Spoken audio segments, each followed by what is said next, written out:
welcome to the Lightbringers podcast, season 5, episode 5, and we'll be talking about Russians and Guild Wars 2. I'm sorry. Wait. Crew's gonna get their wig, and it's gonna be great. Not Russians. So it's just really good accents coming out from Lightbringers team. As per usual. Something's happening. I hope everyone is well, whether or not you're watching live or listening on one of the audio platform places. It's good to see you, speak to you, be with you. Why? I can't focus when Ruth is doing that face and like the ultimate laughter comes out. Yes, get the wig. Are you okay? Oh God.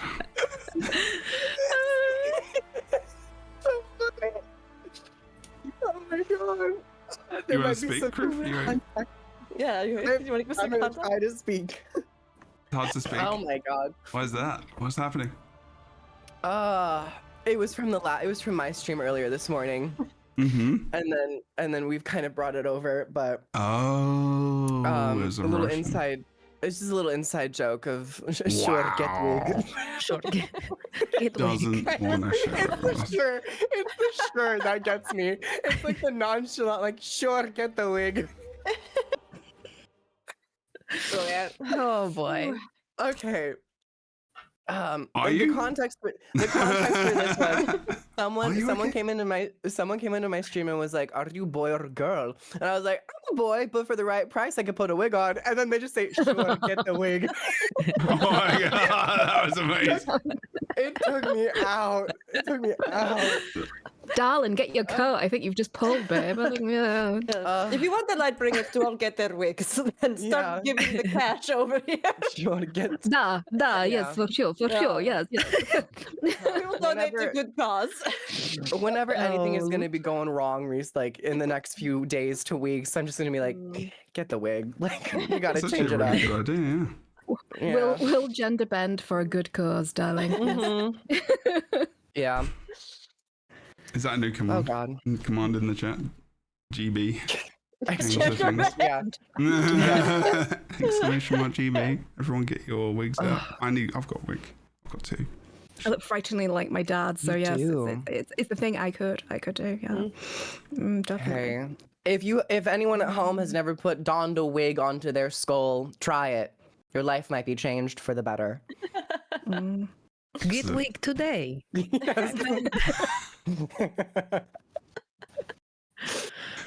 So, Podcast, Jebro, is that what we're doing? we're all here. Yes. We're all here doing something. I probably have a podcast about Guild Wars 2. I'm not sure yet. Normally it's at least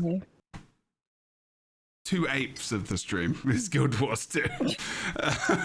Probably. This is true. Welcome. Yeah, if you've never been here before, if you've never heard the podcast, we do talk about the game, but we also banter a lot and talk a lot about many different things. The DOC, which I'm not going to go into acronyms and what they mean because you'll just have to wait to find out. May appear today, but probably more so, we're going to be talking about fashion templates.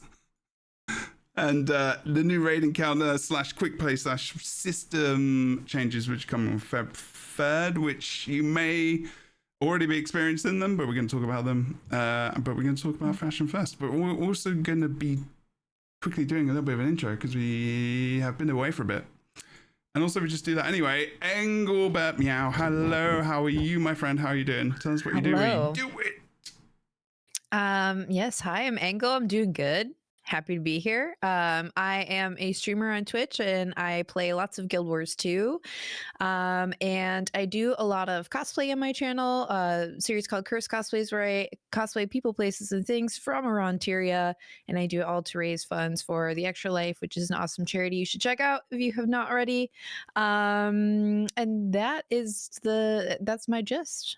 That's it. Nice. Yeah, so I do have lots of wigs. I Yes. can You do. I You can have the get most. lots of wigs. Then will you wear wigs? Do you know that reference? Will you wear wigs? Will That's you one wear of my wigs? favorite memes. Mhm. Oh my gosh. next time, hopefully. Fornex, tell us what you do, where you do it. Yes. Welcome back, my friend. Hello. How are you? Hello, yes, hello. Hey, I am Fornax. I hope this is showing. I'm a bit left of center is. on my screen. It doesn't matter. Hey, I'm Fornax. I'm the Crichton Herald. I make content over on YouTube and occasionally here on Twitch. And I'm an occasional, I can say occasional now because I've been on twice. I go on to the Aetherite radio podcast over on Gamergate. It's very nice, and we talk about the Final Fantasy 14. And we had a tinfoil hat episode the other day, which was wonderful. And I also am doing a fantastic project with Rookery called A Time Adrift, which is a Final Fantasy 14 tabletop RPG real play where we sit around and be really fucking nerdy for about 2 hours and play out characters in a dystopian landscape. So, like almost realism right now. But no, it's a fantastic. And yeah, that's what I'm doing at the moment. And you can find me on here at the Crichton Herald and on Blue Sky at Fornex the Herald and over on the Instagram. I think that's the only other one I'm on because, hellscape landscape over the internet as Fornex the Herald. So yeah, that's what I am and where I do things. And that is all. Thank you very much for having me, Jebro. My bra. Okay. Excellent. Solid intro. Thank you. Thank you. Tell us where you do the things and what you... Wow, what? Tell us where you do it. Tell us what you do and where you do it. Yeah. Well, I do it right here where all the magic and money making happens. Here in my bedroom. If you want to know what happens in my bedroom, you can come over to my stream at Groove or over on my YouTube where I post a lot of stuff about MMOs, including World of Warcraft and Guild Wars 2. And sometimes we mix it up with some other random games, but we're always in the RPG space talking about fantasy. Midnight is coming up, so I've been doing a lot of World of Warcraft over there. So if you're ever interested in another MMO, feel free to hop on by. But with rating coming in terms of the quick play, there's going to be a lot more Guild Wars 2 content on both the YouTube and the Twitch. So feel free to come on over if you want. You get to see my bedroom. It's very privileged. Your bedroom is privileged? It's a privileged experience to get to see inside of my bedroom. Oh, yeah. Okay, right. I was like, how does one have a privileged bedroom? I was like, The walls are It's yours white. all access. I mean, I wasn't gonna say. that was good. That was good. Nice. Good. That was quick. Give you that. Yeah. Very good. I had a nap before. I'm shit red hot today, guys. So I went to sleepy bobs for like an hour. I'm amazing. Sorry, carry on. Excellent. Good job. And last but certainly not least, Rookery. We are glad to see you. It's been a while, my friend. Welcome back. How are you doing? What do you do? And where you do it? Hi. Yeah, I do it all the time. Funnily enough, also from Kroof's bedroom. So you can find Kroof's bedroom over on my channel, twitch.tv/Rookery. ROOKURI. No, I'm sorry. You won't get to see Kroof's bedroom on my stream yet. Maybe once we did do that Pride stream. So I guess technically your bedroom has been on my stream before. Yeah. The Tyria Pride March? Yeah. Like, Yeah. There you go. All right. Yeah. Great. There's a chance you might see Kroof's bedroom if you come to my stream. Yes. Twitch.tv/Rookery. You can also find me on YouTube at the same. You can find me on Twitter at Rookery_ and Blue Sky at Rookery. Instagram as well, although I don't update that one as much, shamefully. I'm working on it. But I love MMORPGs. We play a lot of them. We play mostly Guild Wars 2, Final Fantasy 14, and some World of Warcraft. Mostly I've been deep in housing recently, and I just cannot claw my way out, which is fine because I'm happy there. But if I'm not doing things on my own channel, you can catch me over with Gamerscape, as Fornex was saying, on Aetherite Radio for a Final Fantasy 14 podcast that I co-host. You can also find me now on A Time Adrift. That amazing. Oh, it's been so fun. Like that project has been such a blast, honestly. I've wanted to do a TTRPG actual play with wonderful folks for a while. And thanks to the team that we have, it has just been so amazing. Not least of all, because of Fornax's unbelievable editing for all the stuff that we've done, and fantastic character as well. So yeah, check those all out if you haven't. And if you don't find me in any of those things, I'm probably casting or hosting various esports events for the MMOs that I love. We've got all sorts of stuff coming up with Midnight. We've got FanFest and other things happening for Final Fantasy XIV, so keep an eye out. I'll keep everybody posted when I can announce things. So that's Nice. me. Wicked. Cool. Everyone is here. We're doing all the things. Lightbringers podcast. Google it. Whatever browser you have it. On youtube.com/Jebro Unity, you're going to find all of the episodes we've ever done. There's hundreds. There's a lot. Go check it out. You can search for us on any of the audio platforms. You should be able to get the podcast somewhere, but GW2 and the Lightbringers podcast. And yeah, chuck us a follow there. Give us a cheeky 5-star review. Do all the things. Get it out there. And yeah, we're going to get on with things.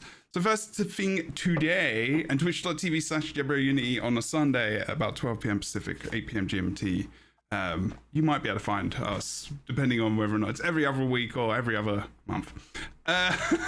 Today, we're going to be talking about fashion templates first. Wait, what? What happened? Did I say something bad? All good. No, I feel like you just kind of tapered out. Oh, tape it?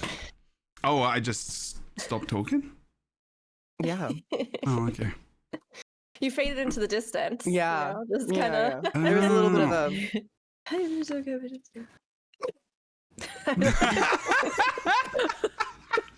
That was a good Jebro impression, to be fair. That was actually really solid.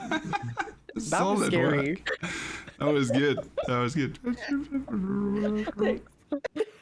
Shy Ronnie. No, I'm excited to talk about fashion. I'm excited to talk about raids, Jebro. You are? Excellent. Are you sure? Yeah. Do you have any fashionistas in chat? Anyone stomping the runway? As we wait to hear them respond to us. Yes, after the delay. Yes. Fashion Well, first thing out there. I'm going to do Pause is for interaction. I'm going to play the fashion templates trailer because they put video in. I'm just going to show that to people. I don't think there's much. There's just music in the background, so I'm just going to have the You're video giving us permission playing. to talk is You can essentially talk, what you mean. is basically what I'm saying, yes. This is I'm liking the thick good. tamale that they chose as their model, by the way. Just the thick girls out there. Yum yum. Yep. You mean the model on the screen? Sorry, yes. Yeah. Yes. So the lovely lady known. Yes, indeed. So if you are not, if you're listening to this audibly, there is a fashion template trailer which they actually put into the blog post, which we've been bashing on about using more video to show people and explore exactly what's give the information to the people rather than let them read all the time, because this is 2026 and people don't really read blog posts that much anymore, as much as they would like to watch a short 2-minute video about a big, huge, massive feature coming into the game. So the fact that they actually made a video was shocking, but awesome. Not actually that shocking, because they've been doing this now for a bit, but there's more video in this. There's more like little clips and stuff, and it's very cool. So they're just showing off some of the features and changes and how you can easily switch. There you go. Like we were talking about earlier, how you can kind of change. There's the keys next to the weapon swap key, and you can change your template there or in the hero menu or share codes, and we're going to go through some of that as we go through the blog post. But it looks very cool. I'm kind of excited. I know everyone here is definitely probably very excited about this as well. Now we could do a couple of different things. We can start by talking about how we feel about this system coming in, or we can just get into the blog post and react as we go. Who wants to read first? We can do that. We can do that. I didn't think about this, apparently. Hey, we'll do it live. We'll do it We'll do it live. live, like we do it all the time. You're the captain of the ship, so Yeah, someone wants to read. Who wants to read? sure. The new home for I'll your start. wardrobe, yeah? Or the I'm already bit love. talking. Go. Yeah, do it. talk Keep now. rolling. Okay. You got this. Full disclosure, I have not actually read this blog post yet, and I also missed the live stream. So everything, I think like a couple of us here, maybe in chat as well, everything we're going to be discussing, I'm actually very excited to get into this because I only know what we've seen on the video. So let's see. Very first up, we have a new home for your wardrobe. A new fashion tab within the hero panel will house wardrobe and gathering tool appearance choices, which means you'll no longer find wardrobe or outfit selection in the equipment tab. In the wardrobe, players can change the appearance of their armor, outfits, backpacks, and weapons.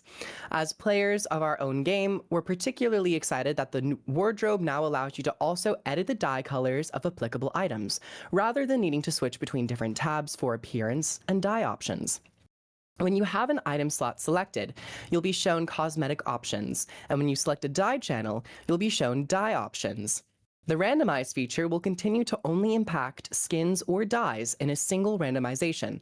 Selecting an appearance slot will change the randomized button to only randomize skins among those available to your armor class and race. And selecting a dye channel will make it only randomized dyes. It's important to note that the wardrobe will only display appearance options for the weapons that your character currently has equipped, and equipping is still managed through the equipment tab. Similarly, infusions are tied to the equipment item system rather than cosmetics, so they are still managed through the equipment tab. Cool. Okay. Thoughts? Yeah. Is there much to really think? I don't know. Yeah, it's just obvious. I mean, that's just explained pretty it. superficial. Yeah. Yeah. I mean, the big thing is that, like, it is awesome that we are getting a fashion tab. Like, I'm very excited that this fashion system is coming to the game because it is something that players have wanted for a long time. I know that, like, for myself, if I'm given the agency to have fashion templates and, like, be able to make a bunch of looks, I will make a bunch of looks and I will switch between them, or I'll have them for different situations or different types of content or different expansions or, you know, things like that as I kind of go through. So I'm glad that it's coming to the game. And yeah, I mean, I think this just kind of gives you, like, very basic information, at least in its beginning, how it's going to kind of function in a logical way. I think we would all assume, right? That, like, yeah, randomize isn't going to, like, randomize all of the templates and items that you have every single time you open it, or, like, change all your dyes as well. Like, you'll still have agency over that. And then, of course, like, I think this restriction, if you will, about, like, okay, you can't, like, put cosmetics over a different weapon type. So if you have an axe, right, like, you'll see axe appearances. I think that makes sense to me. I don't necessarily, like, I wasn't expecting that we'd be able to, like, make it look like a totally different weapon, given the fact that the animations and things for those attacks and weapons and stuff like that, I think still have to exist in your gameplay. So yeah, I think it just basically kind of outlines the very basic premise from my point of view. Nice. Okay. Anyone else? I am excited to hear that the dye channel is now going to be more seamlessly integrated, so you don't have to, like, click as many times to start dyeing your gear. I think that's just going to kind of be a nice little touch, because I find myself dyeing my gear more often than not, actually. Cool. Yeah. Well, and I like that as well, because when I would be, like, picking out a new piece of armor or something, like, it's showing me the preview of the current dyes I have it on, but, like, I kind of want to play around with what it might look like if I change the color of that, like, in a preview before I transmute it. So yeah, I like that. Yeah, that's a big thing to point out too. Yeah, I agree. It makes it I think just more intuitive, right? Like, if you're right there looking at an item, you want to be able to see how that item will look. And sometimes different fabrics, metals, textures, they may not dye the, like, exact way you think they're going to dye. So having the ability to actually, yeah, just, like, readily right then and there look at it, as opposed to having to juggle back and forth, apply your transmutation, come back, oh, that didn't quite work, you know. I think this is something that makes it just a bit more seamless and intuitive. Condensed it, that's for sure. I will say, and they do mention this here because it's kind of an visually you would expect it to be a cosmetic, but the topic about infusions, I think I and quite a few other people who go after infusions would have liked if it was something that was in the wardrobe where you had access to it across all your characters. Maybe you had a list and you can just click all the ones that you want on your character that you have collected. But seeing that they are, I understand why they are still relegated to the equipment tab, but it would have just been like a little, Daddy, as you say, Fornax, Daddy, I want a pony, infusions into the wardrobe section. So maybe that's in the future, but I'm not really holding my breath for that. Fornax? Yeah, that would be. Oh yeah, Fornax. So go on, Go. Rick. No, I was just gonna say, like, it's tough with infusions being an item and like an item that you put into a slot or that, you know, can be used as like a gameplay thing, right? Because on one hand, I'm like, just unlock it. Like if you acquire the infusion, it should just like allow you to unlock the cosmetic, like almost anything else in the game, right? Where then you could like toggle those on. But sure, is there something to be said about the fact that like, well, what happens if you like get rid of that item? Then like, should you still be able to use the effect? I don't know.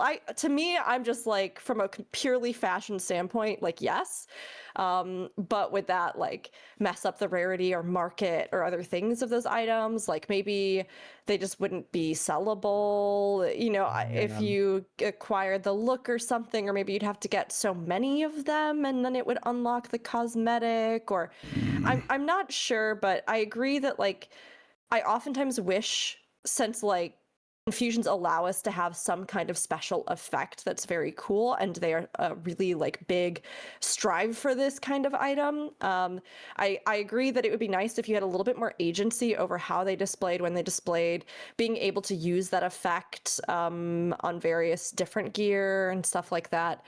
So I'm not sure why they've hesitated, unless it has something to do with like the market or the fact that it's like an actual enhancing item. I'm not sure.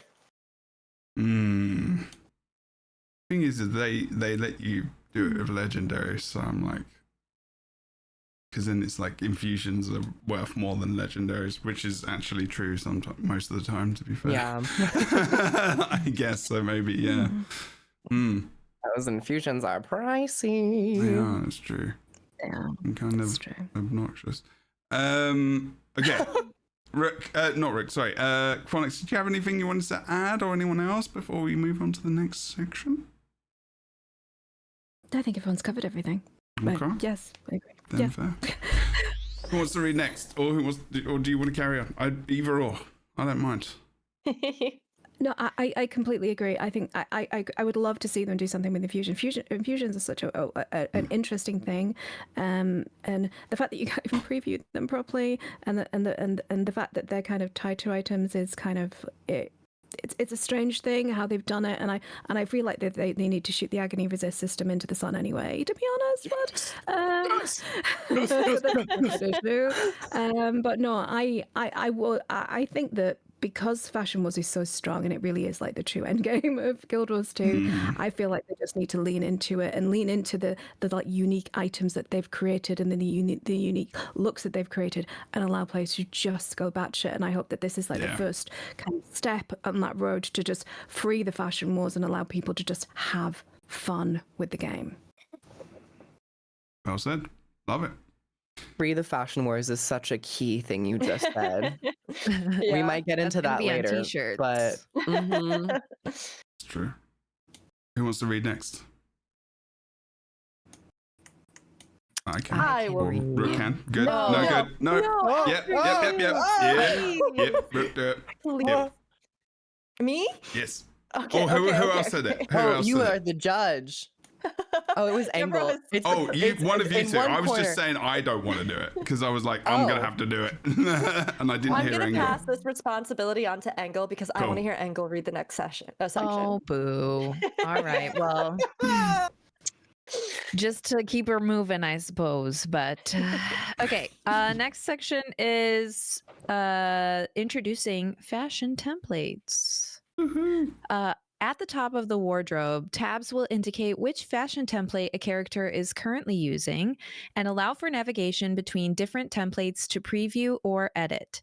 Every character begins with 2 fashion templates by default, so you'll be able to swap between 2 separate looks. Additional template slots, up to a total of 9, will be available for purchase in-game through the Black Lion Trading Company for 600 gems. A template slot is for your entire account. Each character will get the benefit of being able to swap an additional look for each template slot unlocked. Transmutation charges are used to save a cosmetic skin to a fashion template, but fashion templates are free to apply.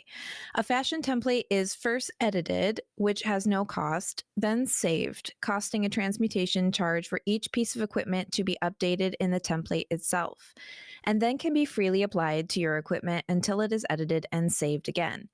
If a piece of equipment that your character has equipped is of legendary quality, saving a new cosmetic appearance for that item in a fashion template will not cost transmutation charges.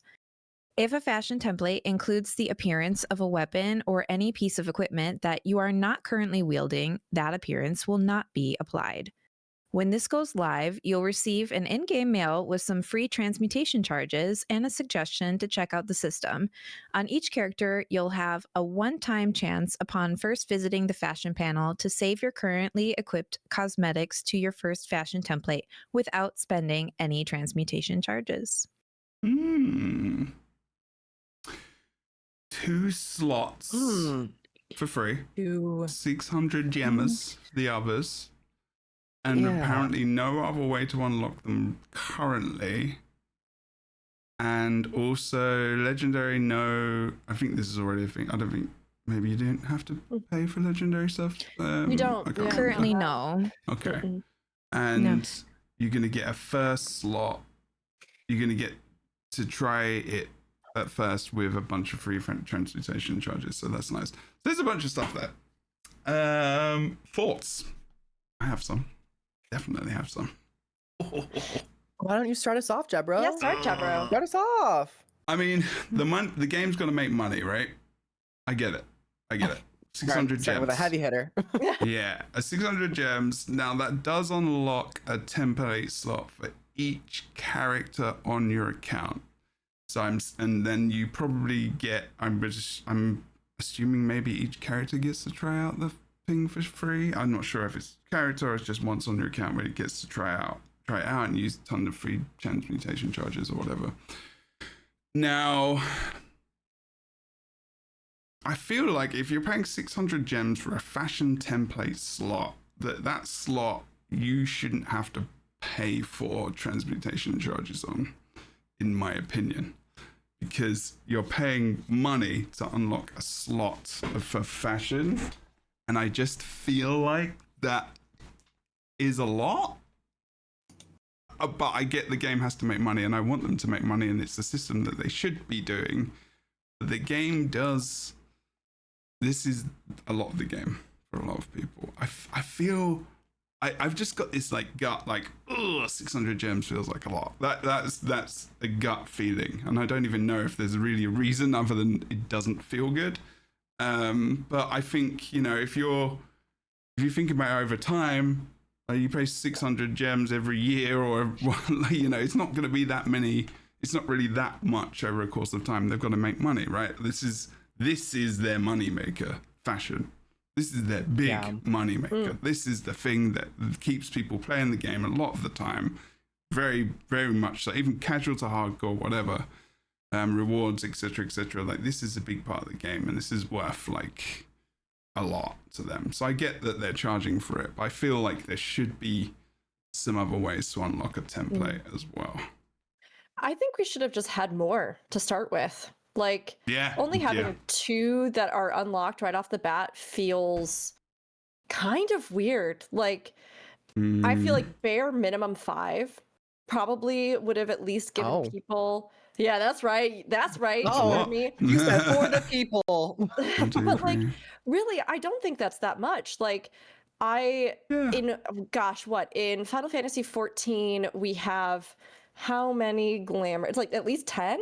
How many glamour plates do you have? Yeah, Final Fantasy 14. Hold on, I'm looking it up. And they charge a sub, 20. and I'm like, So in 14 glamour plates, which are equivalent to this system, you have 20 glamour plates, and all of those are you just have access to them. Like, the moment you unlock the glamour plate system, you just have access to them. Now, there's no additional ones that you can buy. So like 20 is it right now. That's all that you have. But they do at least give you 20. I'm a little ashamed to say that I play this game, but it's my guilty pleasure. I play a lot of Infinity Nikki, which is a dress-up gacha game. I'm so sorry. Please forgive me. Hey.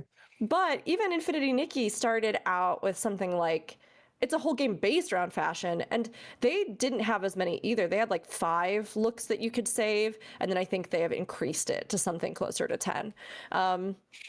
So I think 2 to me feels pretty low as a starting point.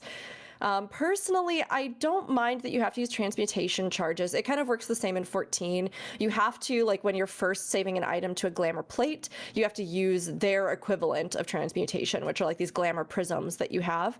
And that's one way that they tried to keep that currency relevant after they decided to do something like a glamour plate system, where there was still a reason to get it, still a reason to use it, still a need to turn it over. So they didn't like eradicate that completely. And it's important to note that, yeah, like once it's saved on that plate, like when you've put all that stuff on that plate, you can just apply that for free a ton of times. I think honestly, overall, it's probably still going to be less transmutation charges that you would use than if you are constantly changing your looks and constantly having to consume transmutation charges because we don't have like a glamour plate system right now, right? So Yeah. personally, I think it's okay on that front. But I feel like we needed more more fashion like templates to start, and like then if you want to have the bonus ones be gems and stuff, like that's fine, or diamonds. Sorry, gems. Yes. So I'm thinking like multiple different currencies for different games right now. Nikki, that's diamonds. So excuse me. Like if you're gonna use gems instead, then like that's fine. But I think we should have gotten more to start, and I think that like maybe the cost could have been a bit lower to just kind of unlock the other ones. Yeah, it's the I think what I was just thinking was that I'm not sure, and they may have covered this in the live stream or not, but when you assign, and you may have just talked about this, Rick, that when you, because at the moment, like you go to your equipment tab and you change the wardrobe, if all of the wardrobe is here, does this mean now that you can't change the look of each equipment? I know you're assigning it to an equipment piece, but you've essentially got less now? I've also been wondering this, and I think there were a lot of questions when this blog post first came out. I don't know if they actually answered that question in the live stream that Muckluck did with the developers. I hope they did, because I'm also getting the sense that like, how do all of your equipment, so you have like 6 different equipment slots, they all have different appearances to their gear at the moment. What happens when this goes live? What happens to all those transmuted skins? Do they become obsolete? Stays on the equipment itself. So. I think, as far as I remember, I think that stays. But then you wouldn't be able to, because you only can now change your skins in a wardrobe setting. So if you have a bunch of different equipment tabs that you purchased to have a variety of skins, you now are going to be limited to just 2. Exactly. That's what I'm thinking. And then it's like, so yeah, you can copy paste it over, but yeah, it does. It's almost like you're going to start with less. Oh dear. It must, right? I just don't think I like the price tag and how they. Initially, I was worried that the 600 gems was like per character, but then I read per account, and it does feel a little bit better because you can have up to 60 plus characters in this game. Because equipment tabs are just 1 per character, right? Exactly. Yeah. So there is a little bit like more of I honestly would have preferred this price tag for equipment templates where that's account bound. I think the fashion stuff should have been like in-game currencies or like a high cost of gold, similarly to what World of Warcraft does, where it's more of you're getting all these skins by playing the game, and if you really want to like have a bunch of different setups, you have to dump even more currency. It's specific currencies. It's something to maybe work towards. And if this game is already all about working towards those particular fashion pieces, like integrate that into the current system that you have going on now. Make it homogenous where people are really playing. It's difficult, and Kroof, because with it being 2, it's like, it's difficult, Kroof, like, because again, and like Rook said this as well, like both of the games you mentioned are sub-based. And so I'm like, they do need to get the money from somewhere, but is this the way to do it? And it's like, well, I agree with you in terms of like, we need to have, because people can spend, like, what is the value? What is the most value? Is it people being in the game, spending time to get a thing unlocked? Or is it the 600 gems instant thing that they do, and then they just spend time on the fashion? Like, I'm not sure about that in terms, because I would just assume that investors, company need money. Injection of money instantly is great, but like, you know, longevity, I would assume would also be just as important. But it's just like, yeah, I don't know. There's now thinking about, I hadn't thought about this at all since, and I'm wondering if I'm missing something, but I don't feel like that. I don't feel I am with this, like in terms of like, because now I'm so anal about the flipping fashion I put on each equipment part, like, you know, in each equipment tab, to the point I'm like, if I'm a healing spec in this with this gear and I look this way, and I can still do that obviously if I've got all the templates unlocked, but I can only really now essentially create 2 looks if I don't unlock everything else. I think Club Max does bring up a very interesting topic that I actually hadn't even thought about. Max says, I was promoted as a VOE feature, and when I bought the expansion, I expected to get it for free. Was it though? Because it unlocks at level 6. Or is that true though? I would say that this is something that you could probably tie to a VOE feature. This is coming in Visions of Eternity. It's a part of the very first major patch for the expansion. It's not like a separate system where it's like PvP or War versus World. So in a way, I can understand where people are connecting the two. Yeah, I think the branding that ArenaNet did was so closely tied to it being a part of VOE's release that it's like, oh, a part of this release is actually a paid treadmill of unlocking fashion templates. Interesting. I'm trying to like see. I'm browsing right now the website to try and see if they like on the Visions of Eternity page mention that like, oh, this is the stuff you're gonna get in this. New features, rewards, emotes, armor, other rewards to support homestead maps, etc., etc. I don't see anything on the page specifically about fashion templates, and I am wondering, because genuinely I don't remember. I'm wondering if it was talked about in like a lot of the reveal stuff where they said like, and fashion templates coming to, because I think for me it always felt like the fashion templates were just kind of something they were also working on, as opposed to like a brand new feature that like was being marketed with the expansion. I do think there is something to be said though, for sure, about the amount they gave us, and like gems are not something that like you have to spend a ton of money to get. Like you can farm in game, you can get gold, you can convert, you can, you know, do those kinds of paths or routes to then also get that currency converted for the shop and then buy those slowly. And once they're unlocked, they are unlocked for your account forever. So it's not like it's something where that will ever be taken away from you or you'll ever have to pay that again. Which I think are maybe some of the saving graces of it. But I won't lie, I think it feels stingy to only give 2 right off the bat, since most people are probably going to want to have fun making more than at least 2 looks.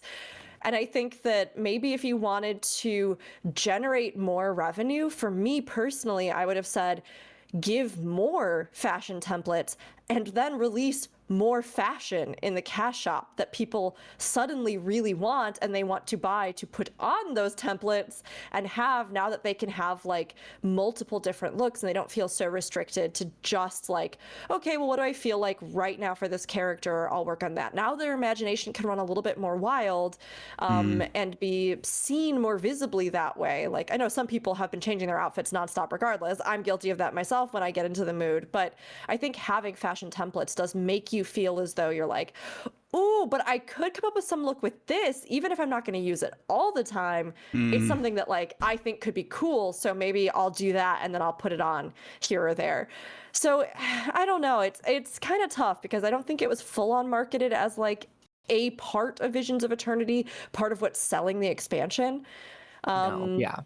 But, I think yeah. the roadmaps were so visible from launch into now. And then I guess if you really look at it, True. Visions of Eternity, I think it's also the branding that this is like the first patch of the expansion. The only thing we're getting that is actually has any association with Visions of Eternity is a new raid wing or a new raid encounter. That's it. That's all we're getting for patch 6.1. So that's specific to the expansion. Yeah. If we're talking about the branding and the messaging to the general public, if they wanted to break it down truthfully, a little bit more truthfully, it would have just been Visions of Eternity. The first patch is one single raid boss.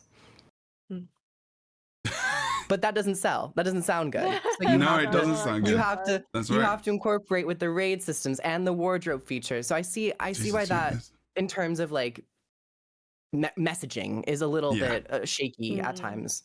It is a little cheeky. Yes, is the word I'm gonna use. Engel and Fornex, have you got any thoughts from yourselves on this one? Feelings, emotions, tribulations, trials? I just think it's a really after good. You.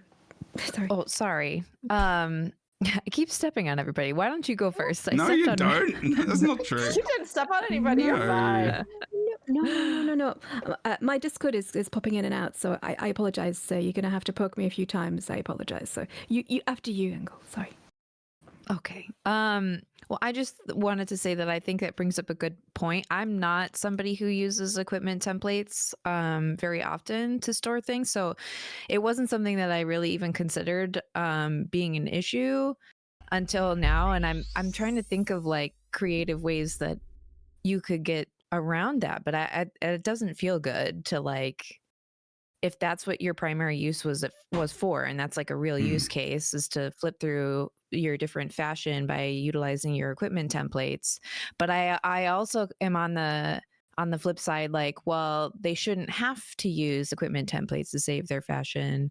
And so this does sort of fix that problem, but then you should have more. If you've unlocked like your full equipment template potential, like why wouldn't we have more fashion templates to go along with that? Yeah, Feels like it should be like you unlock this, then you unlock the ability to do the fashion on that tab. Yeah, or something. It's just, it doesn't feel good, but I can't tell you what the right solution is. Yeah. It's almost like I wish this would have been here before people started doing that. So like going forward, I think it will be fine, but yeah. Someone did, I don't know, I feel, talk about the workaround, which is kind of, I think, something that is important to remember, that you can say, now this is obviously more long-winded, and you're, like someone said in the chat, you're paying for quality of life, but you can save the codes for any wardrobe creation part, like template you create, and keep a list of them somewhere and then re-import it onto a template to get that look again. But you know, I'm not a fashion template. I'm just not gonna do that very often. I'm really not going to. I'm not that motivated to care that much.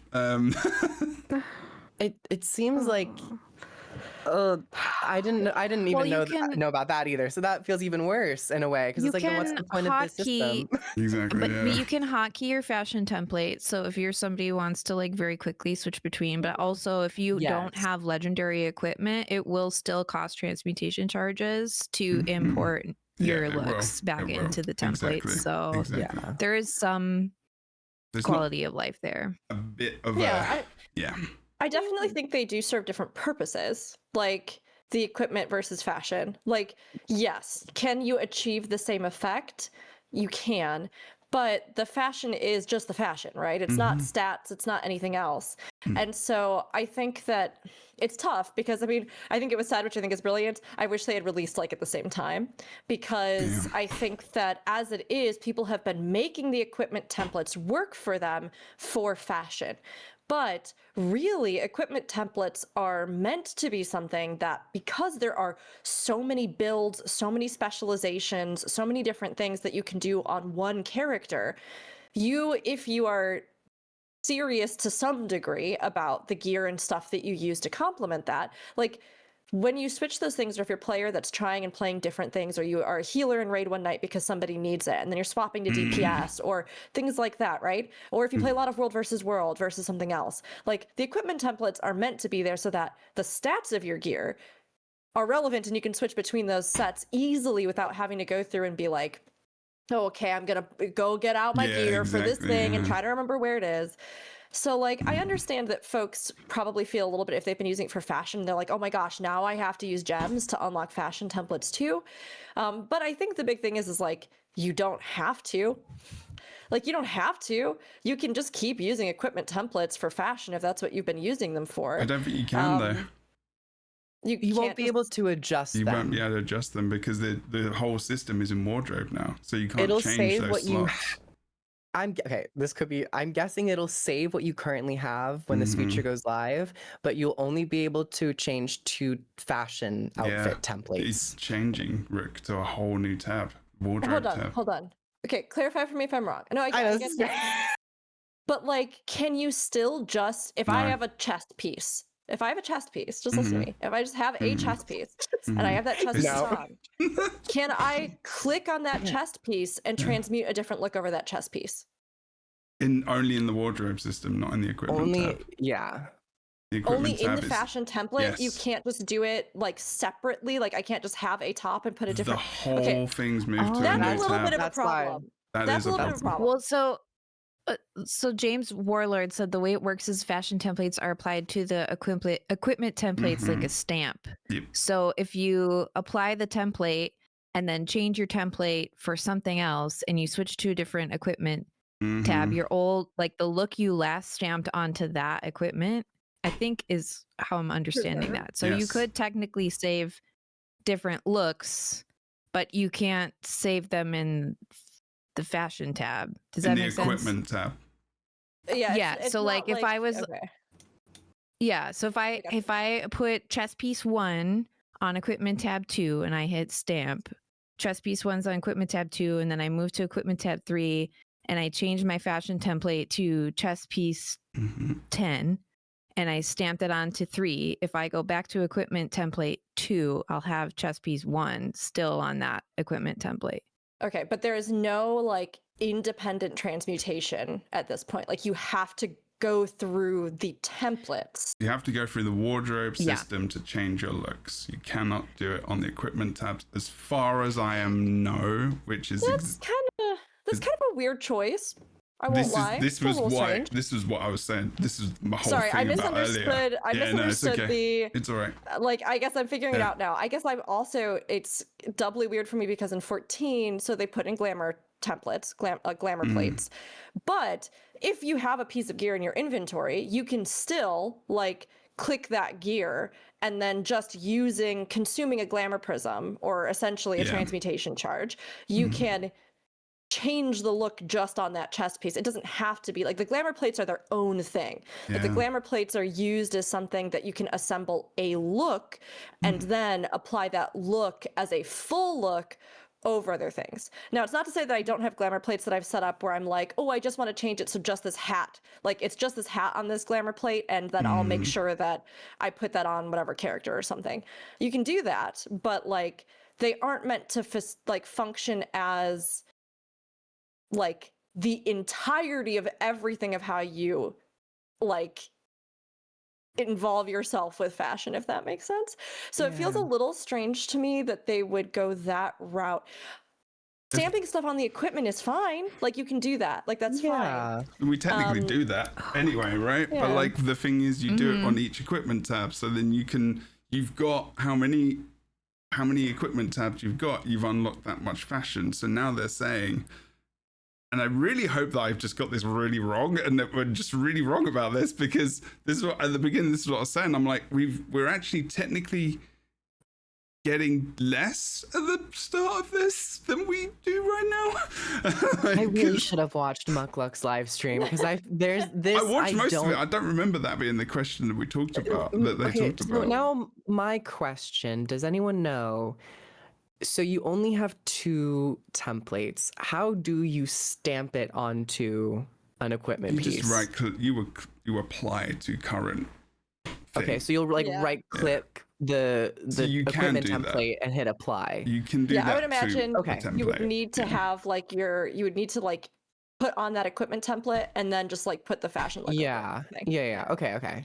Oh, it's like the top right button that's like apply to equipment. Okay, got it. Yeah, there's This like seems to me like it's cool. It seems to me like we needed some kind of additional thing. Like, you have the slots, the plates themselves, the fashion templates, right? But then if you went into the fashion interface, there almost should have been like a first one that was just like your current look or whatever, and you could just interface with it like you currently can. Yeah, like in the free wardrobe, form. and like use like you wouldn't get the economical version of like I put this stuff on this template and then I just consume the transmutation that one time and then I can apply it for free, right? Like, that is great that you can do that. It would just be something where like you have this basic view and you can just go in and use a transmutation charge like you can now to apply over something. That feels like that would have maybe been a little bit better, because as it is, then if you just like kind of want to change random things or just change your gloves or stuff like that, then you have to like just either reserve one fashion template to be your template that you do that with and like waste one of your free templates, or like completely get rid of a template that you already have, mess around with the gear, and then like put a template back in or something. But you can save it and put it in your notes app. Yeah. They should have they should have given us how many equipment tabs you have. That should have been at least how many wardrobe tabs, and they should have added the 2 tabs to a new row of tabs so that you have 2 new slots, 2 new wardrobe slots, and then you can buy more. That's what they should have done. They should have just given everyone wardrobe unlocks according to how many equipment slots they've got, so that at least you had the base amount of looks for each equipment set if you wanted to do that, and then added 2 more, and you can buy more, as many as you fucking want. I don't have a limit. Two is stingy. 2 is, as I agree with Rook, I think it should be like 4 or 5. With this system, still gonna get less though if you've got equipment tabs like foot stacked out. But you're like, still gonna get less though. If this actually is going to go live, I think right now I'm actually very hesitant to see this be put into the game, because I don't know how the community is going to react to it.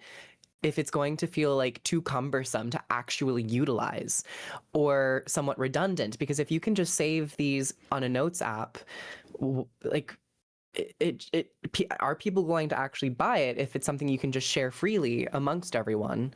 So I feel like there are some critical issues, but yes, Fornax, yes, go. Sorry, I hate this. I hate all of this. It's just crazy. Right? What? Look, I understand that they're a free-to-play game and they want to monetize through cosmetics. So please, for the love of my sanity, monetize through cosmetics. Have beautiful armor sets, have beautiful weapons, sell them on the gem store, advertise them, make us all drool over your mount skins. Do that thing, and let us then, with all the beautiful fashion that you have supplied us with and that we have given you our hard-earned money for, let us put them on our characters how we want to. Oh my God. That's fair. That's tea. Spreadsheeting the fun out of existence. Oh, we've got the best fashion wars in the industry. Can you access it? No, you can't, unless you do an enormous amount of PvP. Congratulations. And even now, we're going to fuck that up, and now we're going to make you through all these hoops and spend all this money. No, for God's sake, guys. Go and like have a good talking to your monetization team. Send those people some cake. They need some love and a hug, because this is not the way forward with your community. Holy shirt balls. Good God. I'm sorry. Carry on. No. I think it's important that you show passion for it. That's good. I like it. I haven't looked too much into this, but I am very interested to see what the community reaction is. I've only seen like YouTube comments, and they did not seem the most positive. I wonder how post live stream people are feeling. I think later after this I will go back and watch that, because right now I am actually hesitant to say that this actually just might be a really bad implementation. This, I think, could get a lot of people angry, and it's such a pivotal moment when you don't have any story or like content in a patch. You cannot mess this up. You cannot, because that will just engender a lot of like negative feelings in the community at a very sensitive moment in production for the expansion. This question must have come up during the live stream. It must. If it didn't, this is weird. I'm really surprised that Mugbook didn't ask that. If that's the case. Can you get transmutation charges? You can buy them from the Wizard's Vault, right? Yeah. Yes. Ooh, Yeah. Okay. I know you used to be able to. I think you can. So, okay. That's a good question. This is me thinking through it. I'm like, because here's the thing. Yes, they'll put it. I think they'll put it in there. Yeah, I think the implementation. Oh no. I think the implementation. That is the point that really seems to be the sticking point right now, right? For me, the idea of this, the system, some of the stuff coming with it, like the dye system being absorbed into it, all of the flexibility that this will allow you to be able to have different looks. If we're not thinking about the fact that we only have 2 unlocked at the start, like, sure, that's awesome. You can have all kinds of looks for the equipment sets that you have set up. There might be a bit of awkward shuffling right now with how it's going to work, but like, sure, you can take whatever equipment looks you currently have, you can automatically put them over into the fashion templates, because people were saying in chat, which was a good reminder, that they did confirm that you can like bring those looks over to fashion templates and vice versa. So like maybe right now you've got all your fashion looks on your equipment. You're going to have to unlock some of the bonus ones, but if you didn't have to unlock those, you could bring all that stuff over. You could just consolidate it into the fashion template system as it is, and then that would be good to go to put onto whatever equipment you want. You could use the equipment tab for what it's meant to be used for different sets that have different stat compositions and allow different play styles and stuff like that. And then the fashion templates exist, and I think in their concept they are good, because it is nice to have that flexibility. It is nice to be able to experiment with different looks and then just apply them immediately. And I think that, yeah, integrating some of the other clunky pages that we had with dyes or other stuff like that, so it's just there, it's more accessible, it's visual. Ultimately, theoretically, hopefully, you will save transmutation charges in the long run if you are able to just like continue to, without, having to dump them into new looks. Like you can swap between your, I'm feeling really edgy today and I want to be all red and black, or, I'm going to the beach so I want to have my swimsuit, or, right, like you can more freely switch between looks without having to do those transmutation charges, unless you're coming up with something entirely new. So I think all of that in general is good. I think the problem here are some of these little sticking points, like how many they aren't giving us at the start. Some of the question marks that have come up, even if there are ways that you can kind of consolidate glamour stuff in. But yeah, like if people unlocked those slots just for glamour and now they're going to have to pay for more, I can totally understand why there would be a frustration and a feeling of like, oh, well, okay, I guess this is the new thing. Once we get switched over, I think it'll be good, but I hope they adjust some of it. And like there are different ways you can get transmutation charges, but I hope as well that they maybe up that a little bit in its diversity and range, so that it's not just like, yeah, I've got to go do a ton of PvP or, constantly grind. It's about 30 charges apparently in the Astral Vault. I just checked it in the game. It said 30 available. Oh no, actually, wait, that's not technically true. I think it's more than that. Sorry, I think that was based off of my currency. I think that was based off my currency. My bad. I read ahead a little bit, but there is a note that does say that if you right click on an item, you can apply fashion individually. Yes.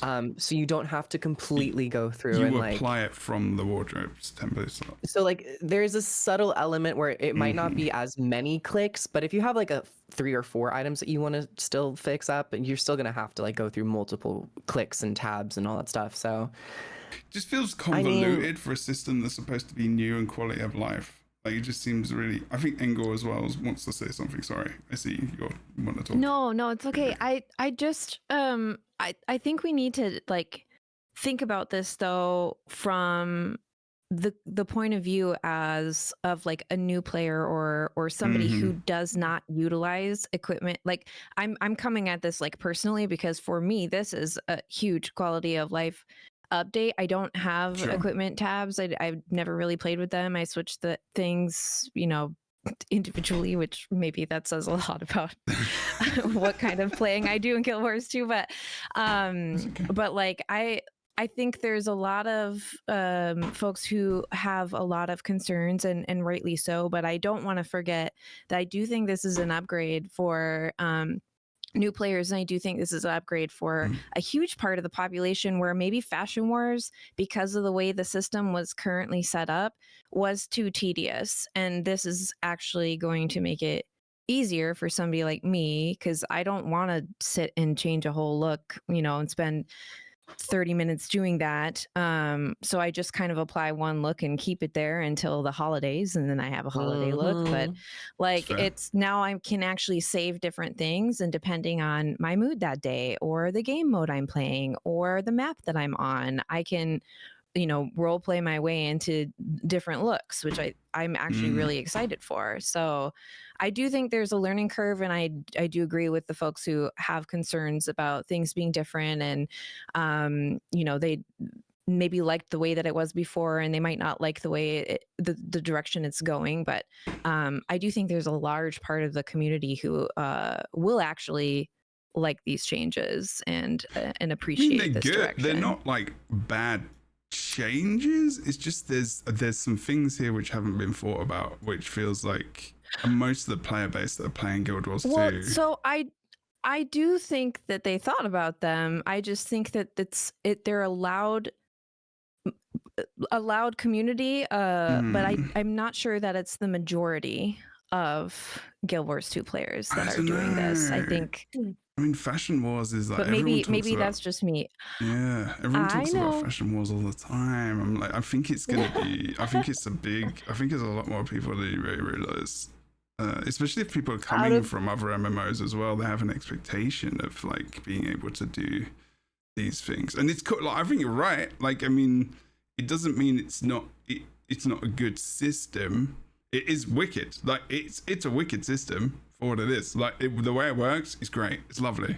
I think, and if you've got all the wardrobe tabs like filled out, I'm like, yeah, and it's going to be great. Like, this is really, really good.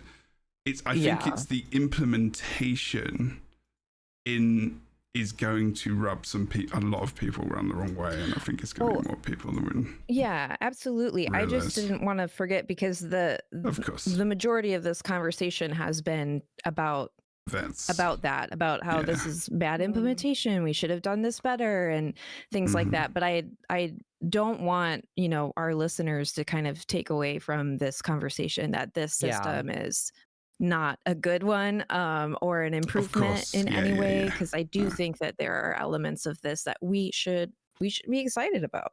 So I just wanted to add that note. If you have recently come into the Guild Wars 2 scene, I think that you will have a much smoother transition and experience with this update.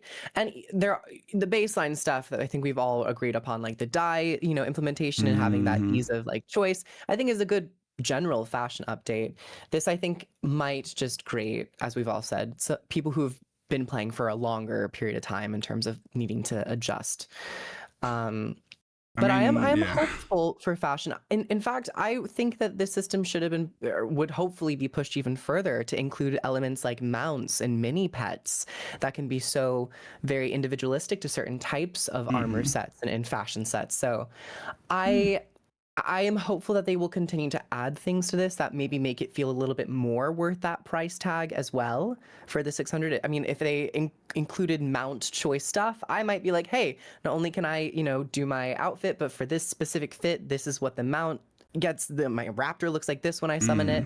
So those are maybe just some possibilities that we could see in the future that might make it a little bit better if they're gonna just stick with this. So there are ways of perhaps easing this medicine that we all have to take. And I think by now, hopefully, like people who are watching the show, hopefully, I mean, and as well, it's a good point to make, because I think I normally say this somewhere at the beginning, like, we are respectful to the devs, and like we do like these systems that come in, but we're also kind of reacting in time. So we're not shitting on it. Like, it's a good system. Like, there are parts of it that are very, very good, very awesome, just in case you're a new viewer or listener. So thanks, Engel, for making that distinction. I think it's important. No, I agree. I want to just like reinforce that too, because I am glad these are coming. Like, I think it's just something like where overall, I think this is something that matters. And we see in chat maybe even a mention about the live stream. Apparently they did mention that mounts and skiffs are going to be something that you can attach to the templates and you can determine, but that will come a little bit later, like around Winter's Day. So it would have been nice if all of that stuff was like right there at release. But at least that like they are currently pushing the system forward, right? They are getting the base functionality out there, but then they're trying to think about what goes beyond that, which I think definitely makes it something a bit more than just the fashion template. Overall, like, I think it was time that we had something like this. I think it's great to have something like this. I think my only two things that I'd be like, oh, maybe we can tweak this a little bit more is maybe we have some more than just the 2 unlocked at the start. And maybe as well, like, I think there needs to be some way that you can still, without having to use the templates themselves, interact with your fashion or change it with transmutation individually. Just because, again, those templates are going to be a hot commodity. Like, if you start using them and you get excited about them and you want to have these different looks that you can apply, you aren't going to want to have to just like constantly keep one empty to be able to change small things or whatever else you might want to do, or do some random look on the fly just for funsies. So I think those would be areas I'd look at, but I think that they're already looking ahead with this, and they are good at listening when people share, thoughts and opinions for various directions in the game. So I'm glad we're getting this, and I hope that as it comes to the game that they will continue to grow it based off of what people say, because already I do think there's a lot of good here, even with some of the critique or thoughts like coming into it. Let's get through. Sorry, go on for next. Yes. Sorry, I just want to clarify. So, like, I love that we're getting templates. That is not my major malfunction with all this. It is something that we needed. If you, for example, like I am, an avid fan of World of Warcraft, and in the wardrobe system, which they copy and pasted from Guild Wars 2, let us have make no bones about that. They literally went, oh, that's wonderful, yonk, and they took it over into their game. I'm glad they did. As a player, it benefits me hugely. But like in Guild Wars 2, you can make as many templates as you want to. You can name them. You can put them down. You can scroll through them. You can instantly change your gear, and they're setting up systems whereby zoning can change your gear as well automatically. So, like, I love this feature. I think that as an MMO player, I want to see it in all the games that I play. I want them to all plagiarize the hell out of each other for my benefit. Thank you very much, darling. Let's not like copyright game mechanics like Nintendo into the ocean with them, but. Just never going to work with them now. But that's the truth of the matter, right? But my problem is how they have monetized and how they are monetizing this, and how that interacts with the player base, and how that, even with all the goodwill in the world, that this doesn't really affect gameplay and it's not going to affect how you can interact with bosses, it still is a fundamental interaction with your community. And I feel like they're gonna like squander the goodwill of the community and the joy that we would feel for having something new and having new fashion was fun things to play with by how they're doing it. And it's kind of like leaves a sour taste in the community's mouth. And that's my major malfunction. And I also will say, honestly, between the developers and the people who monetize it, there's like a Chinese wall most of the time, and the developers do not often have a say in how the stuff is monetized, right? It's like, for example, like Genshin Impact is the best game I've ever played that I could never recommend anyone to play. It has beautiful characters, it has beautiful environments, it has fantastic story. It is amazing, but I can't recommend it because their monetization team is, they're like Alien versus Predator. Right, it is horrifying. It's a hellscape there, and that's my fear, that the pursuit of like the short-term gain for revenue destroys. It will impact community cohesion and retention of players and retention of new players coming over from a more traditional world like World of Warcraft or Final Fantasy XIV, and they'll go, wow, like I feel so penny pinched. I feel so like this is not good. I don't, and then they'll never get to experience the fantastic community, the fantastic story, the depth of the gameplay, that kind of thing. So that's my whole kit. It's not like a black and white. It's not like, oh, they're very bad for doing this. It's like a whole industry-wide conversation that we are having right now about monetization and about predatory game practice and like the loot box fiasco, right? You know. So yeah, this is that. I just wanted to clarify, not excrementing on people from a great height. Just like I'm talking as like, I'm talking as a consumer, right? That implementation, Let's go through the last bit of the fashion in game and give really, really good points for next as well. Let's get back to the blog post and finish that off because we've still got a bit of race to talk about. We've already been here for a while. I actually didn't think we'd talk about this for this long, but then we came across something which, we didn't realise and we're a bit confused about. So now we're kind of... piqued our interest. Oh, what's this? Okay. Would you like me to read the next section? It is yours to take and by the hand. Yes.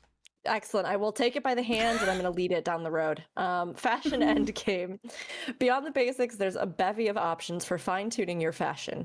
Right-clicking on any single item slot saved to a fashion template will allow you to apply it individually, rather than needing to apply the whole template. A new checkbox will allow you to apply your chosen cosmetics to any items that your character equips. So if you're leveling or otherwise swapping out armor, you don't have to reapply the template every time. And advanced controls within the wardrobe will allow you to inspect, clear, and rename your fashion templates. Like build and equipment templates, you'll be able to select fashion templates through the quick access menu on your skill bar and assign a hotkey to them. Hovering over a fashion template in the quick access menu will show a preview of which items and dye choices are associated with that template. And like build templates, fashion templates will be shareable. You can generate chat shareable fashion template codes that can also be saved if you want to preserve old looks or share fashion tips outside of the game. Cool. That's great. That's a nice system, exactly like kind of Homesteads, as we've kind of said, and just reiterates what we were just talking about, literally. I'm not sure if there's anything else we really need to talk about there. I think the tick box, the box next to your weapon swap, that's kind of cool. I always think that little up button is always too small and there should be some bigger or something else there. I don't know, it's a bit weird. I don't think I ever use that ever because it's just so tiny. I really like from this section something that was already kind of highlighted a bit by Engel. But the idea that new players, or even if you are creating a new character and you're like taking that character through the game, I used to, as a new player, like a friend when I came into the game bought me a cosmetic outfit and I wore that thing probably until like end game, probably until I was fully caught up, because every time I would turn around and get some new piece of gear and I was like, oh, yucky, that looks bad. I look like a sad, pathetic Do you peasant. say yucky as yeah, a sometimes thing? I just look at things. Ew, yucky. I don't like that. I don't like this look. This isn't my fantasy. My fantasy isn't to slap some pieces of sheet metal I found on the ground and hit with a hammer to my I body. thought you were gonna use another one that started with a Yeah. shit out of my gear. I don't want to just slap shit I found on the ground on my body. I don't want to take cow dung and just cover myself. Fair. Depends on your I wanna skincare look routine, really. Fancy. I want to look fantasy. I mean, mud can be nice for it. Can be, but to help with your pores and stuff. But I want to do that Salmon as my own semen is choice. very good for your skin. Oh What the my heck? god. I actually have heard that. Yeah. I have can't get too. on that Yeah, train. I've actually tried Okay. it. Jebro, did you feel like your skin has never been better? It's not literally. I mean, it's one of the ingredients in this skincare in this product, and it's very expensive. Wait, what? What animals? Was it nice and did it Salmon. work well? Salmon. Yes. Oh, Of course see, it does. I just heard this. Yes, absolutely. I mean, I hope so. Otherwise, that's it worked awkward. great.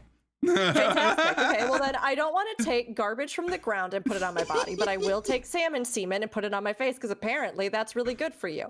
But I want to be able to choose how I look and what I put on my face is the moral of the story. So I did make use I'm of sorry. a lot. Thank So you, sorry. Deborah. No, don't ever change. I love you just the way you are. Oh dear. Oh god. I did that as a new player myself, and I do that with new characters as well. A lot of times I'll just put on an outfit. So this allows you the freedom to be able to create other looks and then not have to constantly and continually use transmutation charges to change that as you go through for whatever reason, right? Or if you want your druid to look different than your it's right now my ranger elite specs are all falling out of my head out of your Beastmaster, then you can do this. They'll look different. You can create different looks for them that will be affiliated with the other stuff that you have. And I think that once it's all implemented, it will be smoother than what we have now. It's just this switch over and then some of the finer details. So yeah, I liked that from this section, even with the huge tangent we went on in the middle. Yeah. Sometimes it's like if we would have just read the next paragraph, some of our questions. Okay. It's Sorry, not I'm life. stuck on the semen bukake that you've been putting on your face. I'm in astonishment here. So you Let's broke get this me. clear. Okay. I'm not standing in front of salmon. And That might be cheaper, Jebro. You should just get some salmon and get a fish tank. Jesus. Oh. Sorry. Go I'm not Google gonna it. There's a say- lot of it. Damn. Why do you look so good? Oh, I own salmon. Yeah, I love salmon. I mean, salmon is Salmon's- literally like a really good Salmon is food for great you. for your skin. Just just wear them. Okay, next. It's just the end of it now. Yeah. Let's go through that. Yeah. I'll just do it. And tools too. Like other pieces of equipment, gathering tools and their glyphs will still be managed through the equipment tab. However, gathering tool cosmetics will be separated from the wardrobe and fashion templates. Oh, their appearance can be changed for free through the tools section of the fashions tab. Nice, that's cool. I like that. So so even if you have basic tools on other characters, you can still have the look on them like a fashion template. That's sick. That's cool. I love that. Yeah. That's great. In the future, we're continuing to work on the equipment and fashion sections of the hero panel, including mounts, moving mounts, gliders, and conjured doorways. The fashion tab expect to see additional updates in a future release for Guild Wars 2, Visions of Eternity. See, they even say it there. Because it's not, it's for the core game. We'll be live on our Twitch channel to do the things and talk about stuff, and hopefully that question was more answered in that, so we can maybe get some more clear stuff. But otherwise, that's it. Yeah. Yeah. Sip in. Nice. Ooh. Bye, everybody. Yeah. That was good. No, we still got the raid thing to do. So we'll talk about the raid thing. Sorry. That's gonna be short. Raids. Gameplay. Combat. It's gonna be short. Generally, it will be short. Well, maybe, I don't know. But generally, it's a good Yeah, system. honestly. We need to see how it's implemented. I don't think they told us when it's coming in, though. I don't think it's coming this days. week. In 2 days. On Tuesday. Well, the thing is, mean, I thought What is so. the thing? I What is the thought thing? so. There was like the thing is they said 2 days, but what if they changed their mind? No. But the thing is, the raid encounter blog post has coming February 3rd. And then with fashion templates, it says coming soon. And I know that in the roadmap, it says that. But now I'm like, why does that say coming soon and that says February 3rd? Is it just like, that's just how it kind of came down? I don't know. Just saying. Who knows? Oh, I don't think you need to read into that coming soon. I don't know. Like, that's just like I like to read literally- into things. Yeah, I mean, I think it's maybe too because they wanted to direct people to watch the live stream, and they talked about it in the live stream. I'm guessing with the date. Maybe. Yeah. I didn't get to I mean, well, right to the end. The update is called Raids and Wardrobe. Yeah.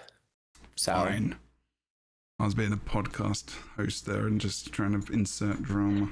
Yes. Be the drama communicator. We need That's my you. job. We That's need my you. job. That's my job. The Guild Wars 2 community needs a good shake-up. Just add someone and start That's right. flaming them. We're gonna watch. We're gonna watch the raid system improvements trailer very quickly.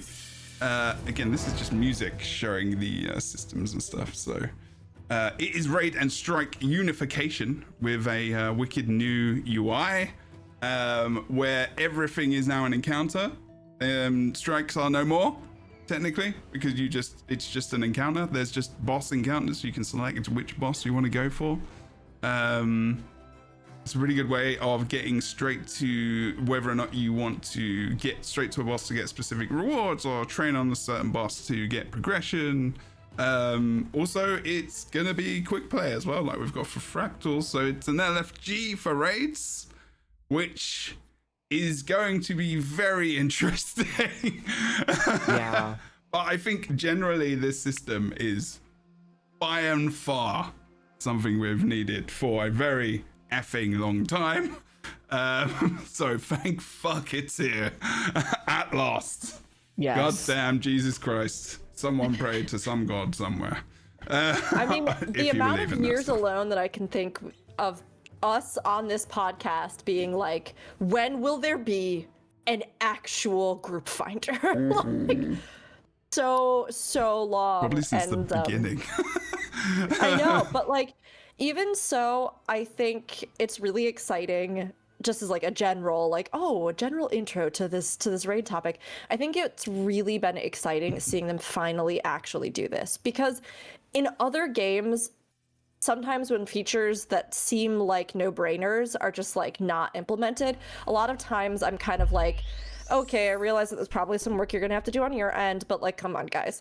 With this system in Guild Wars 2, it was always something that was really tricky because Guild Wars 2 is like weirdly more amorphous. Party compositions aren't as fixed. There's so much stuff to take into consideration. And so the fact that they are finally doing this, the fact that I think even like the tests that we've had with it, with like the Fractal event, like sure, there were some hiccups, but like, oh my gosh. Pretty solid. Right? Like the incredible relief and joy that I felt being like, I want to do a fractal, and then clicking a button and just doing a fractal with a group was like so amazing. I Yeah. was so happy. Very true. It was The so good. convenience. Yeah, and I think they've really tried to address so many of the issues that in the past were, well, but it probably wouldn't work because of this, to the best of their ability. And sure, some of that responsibility is still going to fall on the community, but I think they've tried to do what they can to make this work. And I'm just like so ready. I'm so excited to see how they kind of, like this will change things for people that want to do some of this content. Very cool. I agree. Okay, so who 100% wants true, to yes. start reading this? Hi. Should we go back in the order that we had before? So Kroof, Yeah, Bingle, sure. Rookme. Sure. And Fornax, if you really Actually, want to yeah. read something, like chime in by all means. I'll read the first 2 paragraphs because they're kind of, it's just like an intro into the actual. Sorry. Fornax is Fornax like, says no. Oh, yeah. Fornax is like, oh, thank you for the Fuck you. offer. I will Wow, be yes, a declining. new one. What? I swear you do so much work on that thing in between. Okay, go for it, Griff. All right, we got raids. Yeah. The first major update for Visions of Eternity is on its way, and coming with it are a new raid encounter, as well as major updates for raids and the raid encounters formerly known as strike missions. Our goal with all of these is to unify Guild Wars 2's challenging instanced endgame content while making it easier to navigate. They had a previous blog post that you can go click there if you want to. But the very first paragraph is the first section is the unification of raids. Starting with the upcoming release, strike missions will be known as raid encounters, and they will be available alongside raid wings in the Looking for Group panel, as well as the new raid UI and every raid portal. Through the raid UI, squad leaders will be able to select which encounter to enter, including specific bosses of multi-encounter raid wings and all challenge modes. The UI will also track encounter clears for the week. Squad leaders will also be able to move the squad directly between raid maps without first needing to exit a raid before entering a new one, leading to a more seamless experience with fewer loading screens. That's very cool. Didn't know that bit. Love that. Yeah. Yes. That's nice. It's so good. Yeah, this is they wanted to leave the original portals in the game, I think, because of just keeping continuity or something. I was like, just for fun, I don't know, but it's probably just to make sure I definitely don't remember which portal it is, and I go to 7 different raids before I get to the right one. Me too. Yeah. Okay. I'm very glad that everyone, like a lot of people have this experience. That happened to me all the damn time. Yeah, which portal is it? Oh, this one looks exactly the same as that one, but there's a different person standing outside. Okay, fine. Yes, so we've talked about this a little bit in the past. Generally, again, wicked, lovely, great, amazing. Lockouts are stated as well.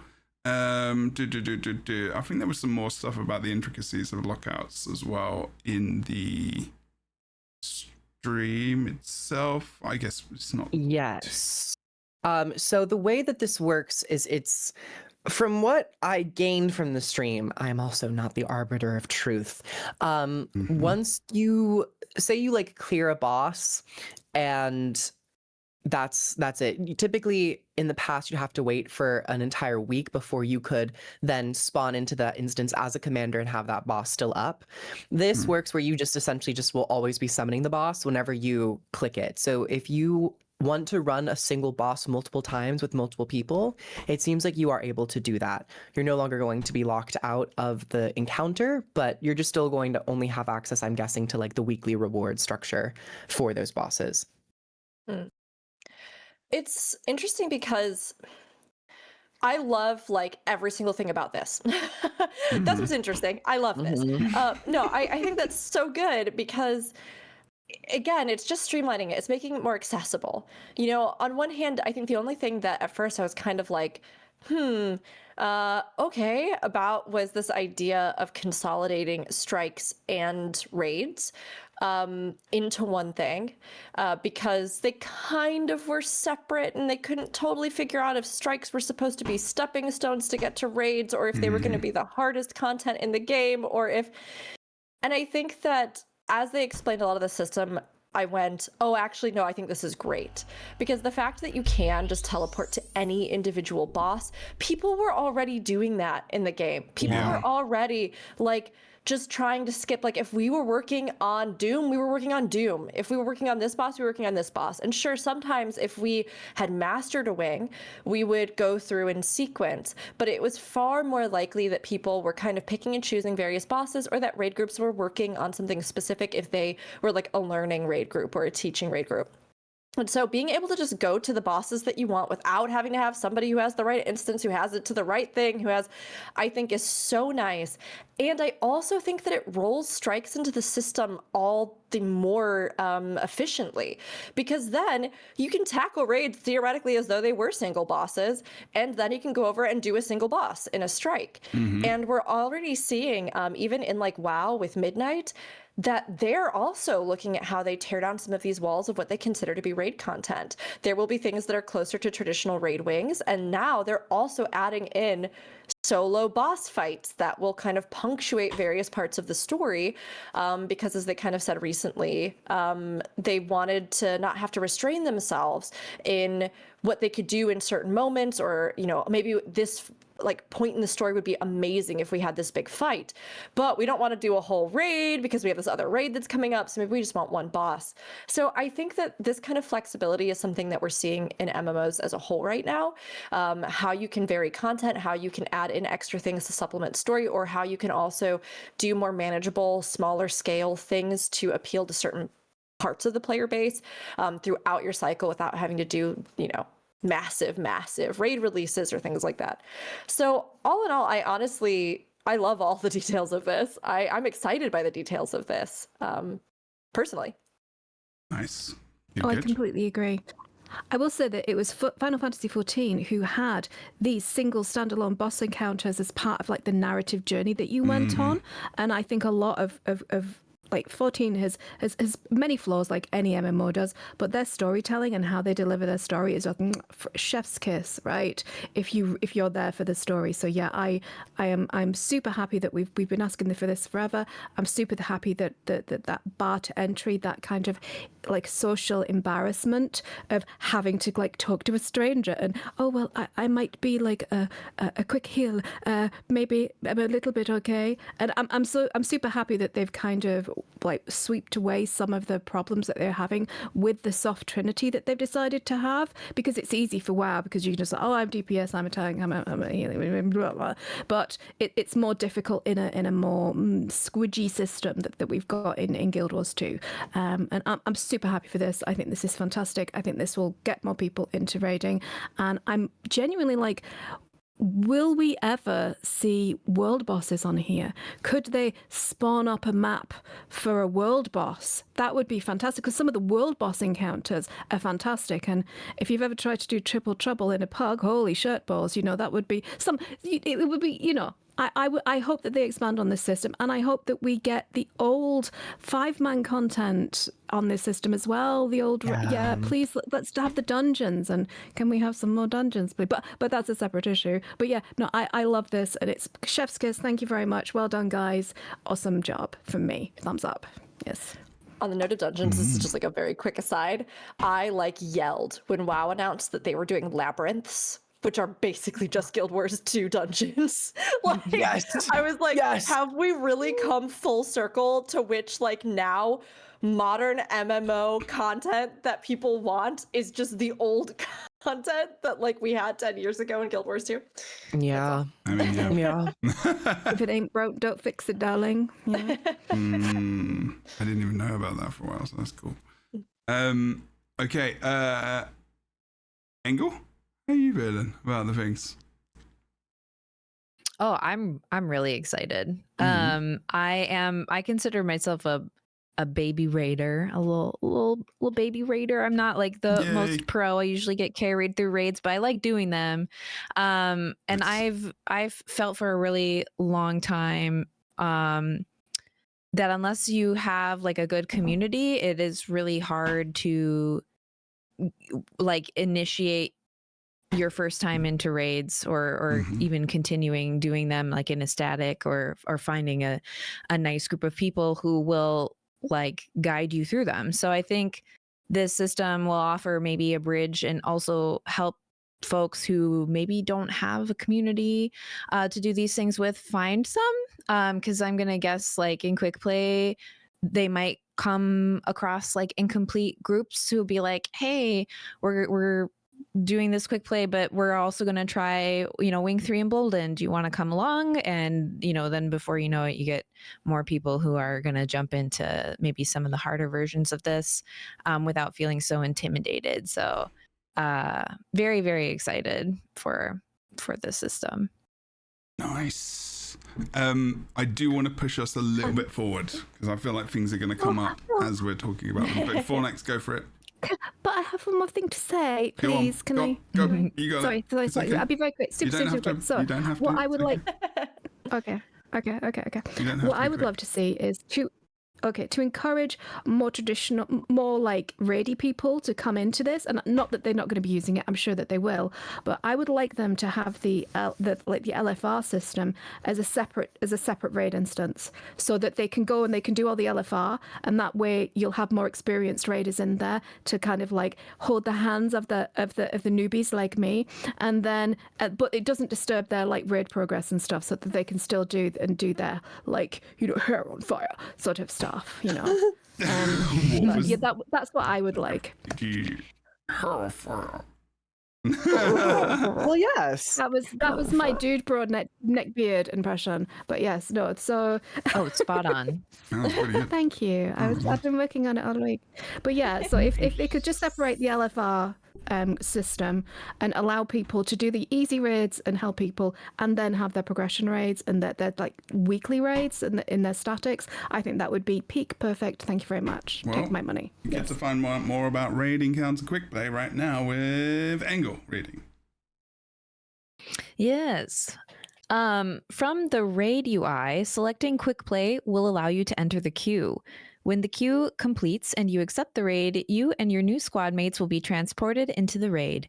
Nobody will be assigned a commander or lieutenant role by default, and all players will have the option to put down markers and start ready checks. All players in Quickplay will have an effect applied that provides moderate bonuses to help groups succeed regardless of party composition. Upon successful completion of the encounter, you'll be presented with the option to stay in your party or go to the Lion's Arch aerodrome, or leave the party and return to the map you were in before entering. Like the Quickplay queue for Fractals of the Mists, the Raid Quickplay queue does not try to do any matchmaking for party composition. Likewise, it has also been curated to include encounters that pose a roughly similar challenge to randomly matched groups of players. At launch, that list will include Aetherblade Hideout, Whisper of Jormag, Bone Skinner, Cosmic Observatory, Temple of Febe, I think is how you say that. Zinlight Jade Junkyard, Old Lion's Court, and Kaining Overlook. Because of its newness, the new raid encounter will not be part of the Quickplay pool, and there is no bonus event planned for Raid Quickplay at its launch. Is this just... Wait. I got a couple things. Are these just all strikes? Or These are strikes? all just raid encounters. Right, I mean, but they were all strikes. There is correction. Yeah, but they were strikes, right? They're not the technical wings. These are all. So for the Quickplay, at least at the moment, they are just having single boss, previously known as strike missions, in the Quickplay system, which I'm a little, sad about. I think it would have been nice to at least have a couple. Fuck about that. I think a lot of people were. The whole thing. I think a lot of people were. I wanted the fucking raids, man. What?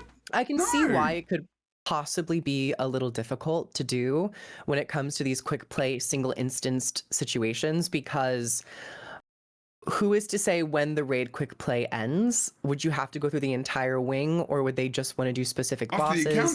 But then again, not every single boss is the same difficulty. Some swing wildly between the bosses in a raid encounter, like Decima to the River of Souls. Piss easy bosses in there, like the ones that are really easy. Like you can put like. But that's what I'm saying. There's probably more back end difficulty of trying to create a sanctioned single instance of that boss in an existing raid that has no boundaries to it. So there would have to be more work. Yeah, but everything's an encounter. So the encounter ends and then you just have the option. No, not everything is an encounter.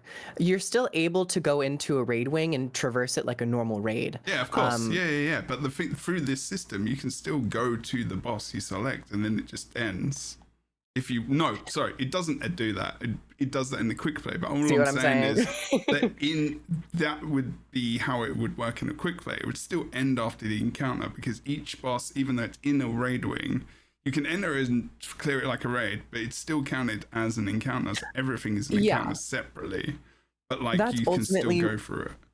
That's what would happen. I just think that they didn't have maybe the bandwidth to program something like that might take additional effort, rather than something that is already one instance that has an exit point. Just easier, and they're kind of. Then they should have waited, I think. I feel like this is kind of similar to the fashion templates that like they were saying, oh well, the mountain skimmer or the mountain fishing boat, sorry, skiff. Oh yes, The mountain Yes. I see skiff what you're saying. functionality is going to come later. This feels like that to me. That like Yeah. they have the system, they have figured out how they're going to consolidate it. They have addressed many of the issues that formerly would have kept them from really being able to commit to doing something like this. But I assume that yes, something about how they would instance in quick play groups to like a boss, they just have not yet fully finished.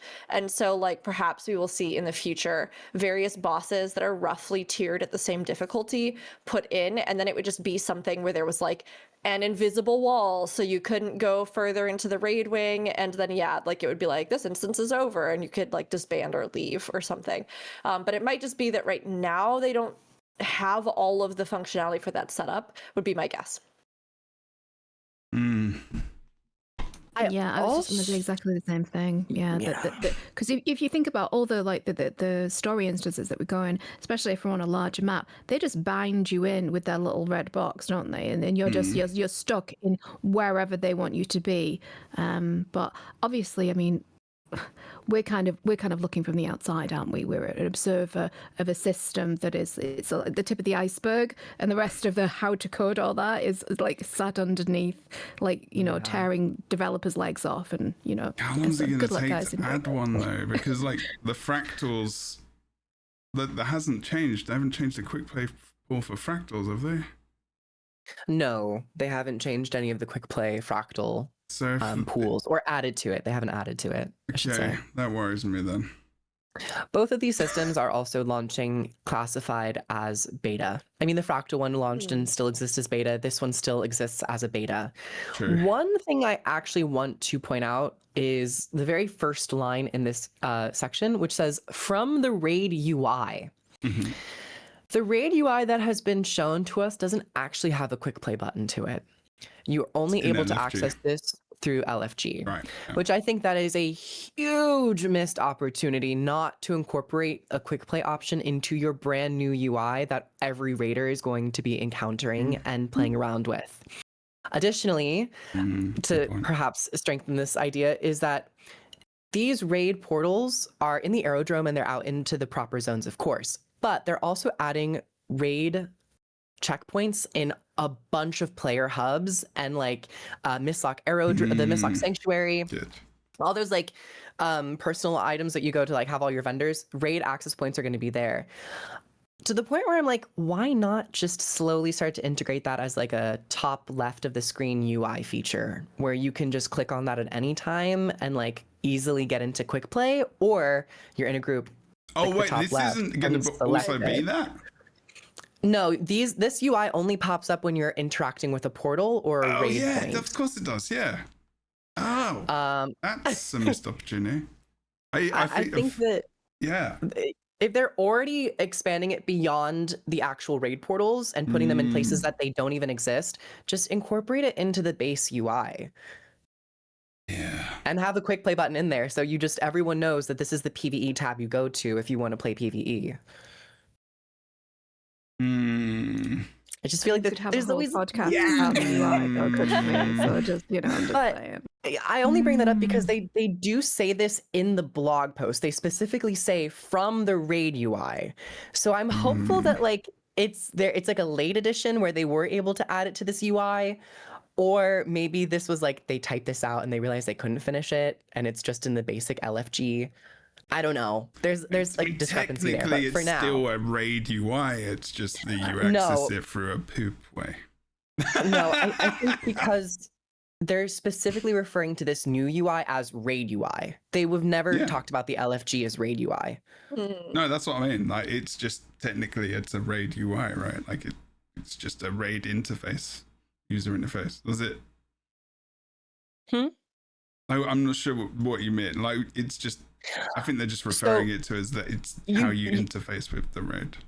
Well, I guess the first sentence is actually incorrect from what we've shown, because you don't apply for Quickplay using this raid UI. Oh, sorry, I'm missing the point. Sorry, yes. Yeah. I missed the complete point of everything you just said. My bad, I was being slow. No worries. No worries. No, I get it. Yes, sorry, I'm clicked in now. I thought you were talking about, yeah, okay, all right, good. Sorry, I'm having a moment. Oh God, that's what happens when you get old.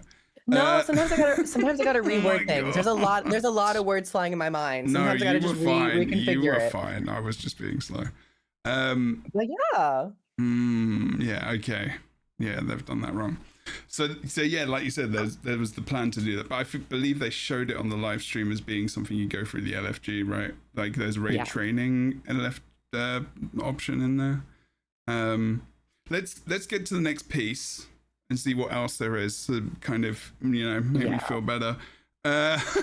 This absolutely will make you. There are a lot of highs in this. There are. I know. Is it my turn? Was it me? I think so. Or was it Yes. Okay. Yes. Okay. Rewards, achievements, and leaderboards, in parentheses, to cheer Jebro up. Rewards have been normalized across raid wings and encounters. This includes the conversion of profit shards to magnetite shards. Magnetite shards and gating crystals will be the currency for raid rewards moving forward. To accommodate that change, the weekly cap for magnetite shards has been raised to 800. Raid bosses have been grouped into 5 categories based on difficulty, and each boss in the same category will award the same amount of magnetite shards. The higher the difficulty, the more rewards. Quickplay raids provide reduced amounts of the same currency as their non-Quickplay version. Additionally, the reward for raid encounters is now gated weekly to be consistent with raid wing bosses. 3 new raid exclusive rewards, including a new Doom-themed Skyscale skin, have been added to the raid system as part of this update. These are not locked behind the same weekly gate as other rewards. Separately, a new raid rewards vendor will offer both one-time and weekly items in exchange for raid currencies. Look at that fucking hard tech. What's happening? A raid, a sky scale skin as a reward. Yeah. I know. Oh my God. I'm dead. I'm dying. It looks Actually good too. I dying. like it a lot. It's happened. It's fucking happened, everyone. At It's last. happened. It's happened once. It's happened again. It will be happening in the future. We finally have a fucking mount skin as a reward in Guild Wars 2 for doing content in a raid. Congratulations. It took since 2015. It's happened. It's actually It did happened. happen. Oh my I'm so God. glad they've been expanding this out, and that they've had mount skins and things in the Wizard's Vault, which has been so nice. Oh my gosh. I'm very excited. Yes. This is great. A new daily achievement category, Raid Boss Bounties, will highlight raid encounter and raid wing bosses for bonus daily rewards. The Raid God achievement and several other new raid achievements have been added, and updates have been made to several wings and encounters to create achievement parity, including mentor achievements for the raid wings that didn't have one. Raid achievements that are not associated with Quickplay cannot be completed in Quickplay raid encounters. However, 2 new Quickplay specific achievements have been added. There is a weekly achievement with rewards for completing up to 10 Quickplay raids a week, plus a single-time multi-tier achievement for completing Quickplay raids that awards new relics from the upcoming release. We're also thrilled to introduce new raid leaderboards for challenge mode completions. These are similar to those used for adventures and will display global top completion times as well as your own time for raid challenge modes. Nice. Fucking great. Is there rewards Very for nice. the leaderboard? I mean, they should do that. These should reset often, and they should give rewards for it. in my They opinion. actually said they're not going to be resetting them often, if ever.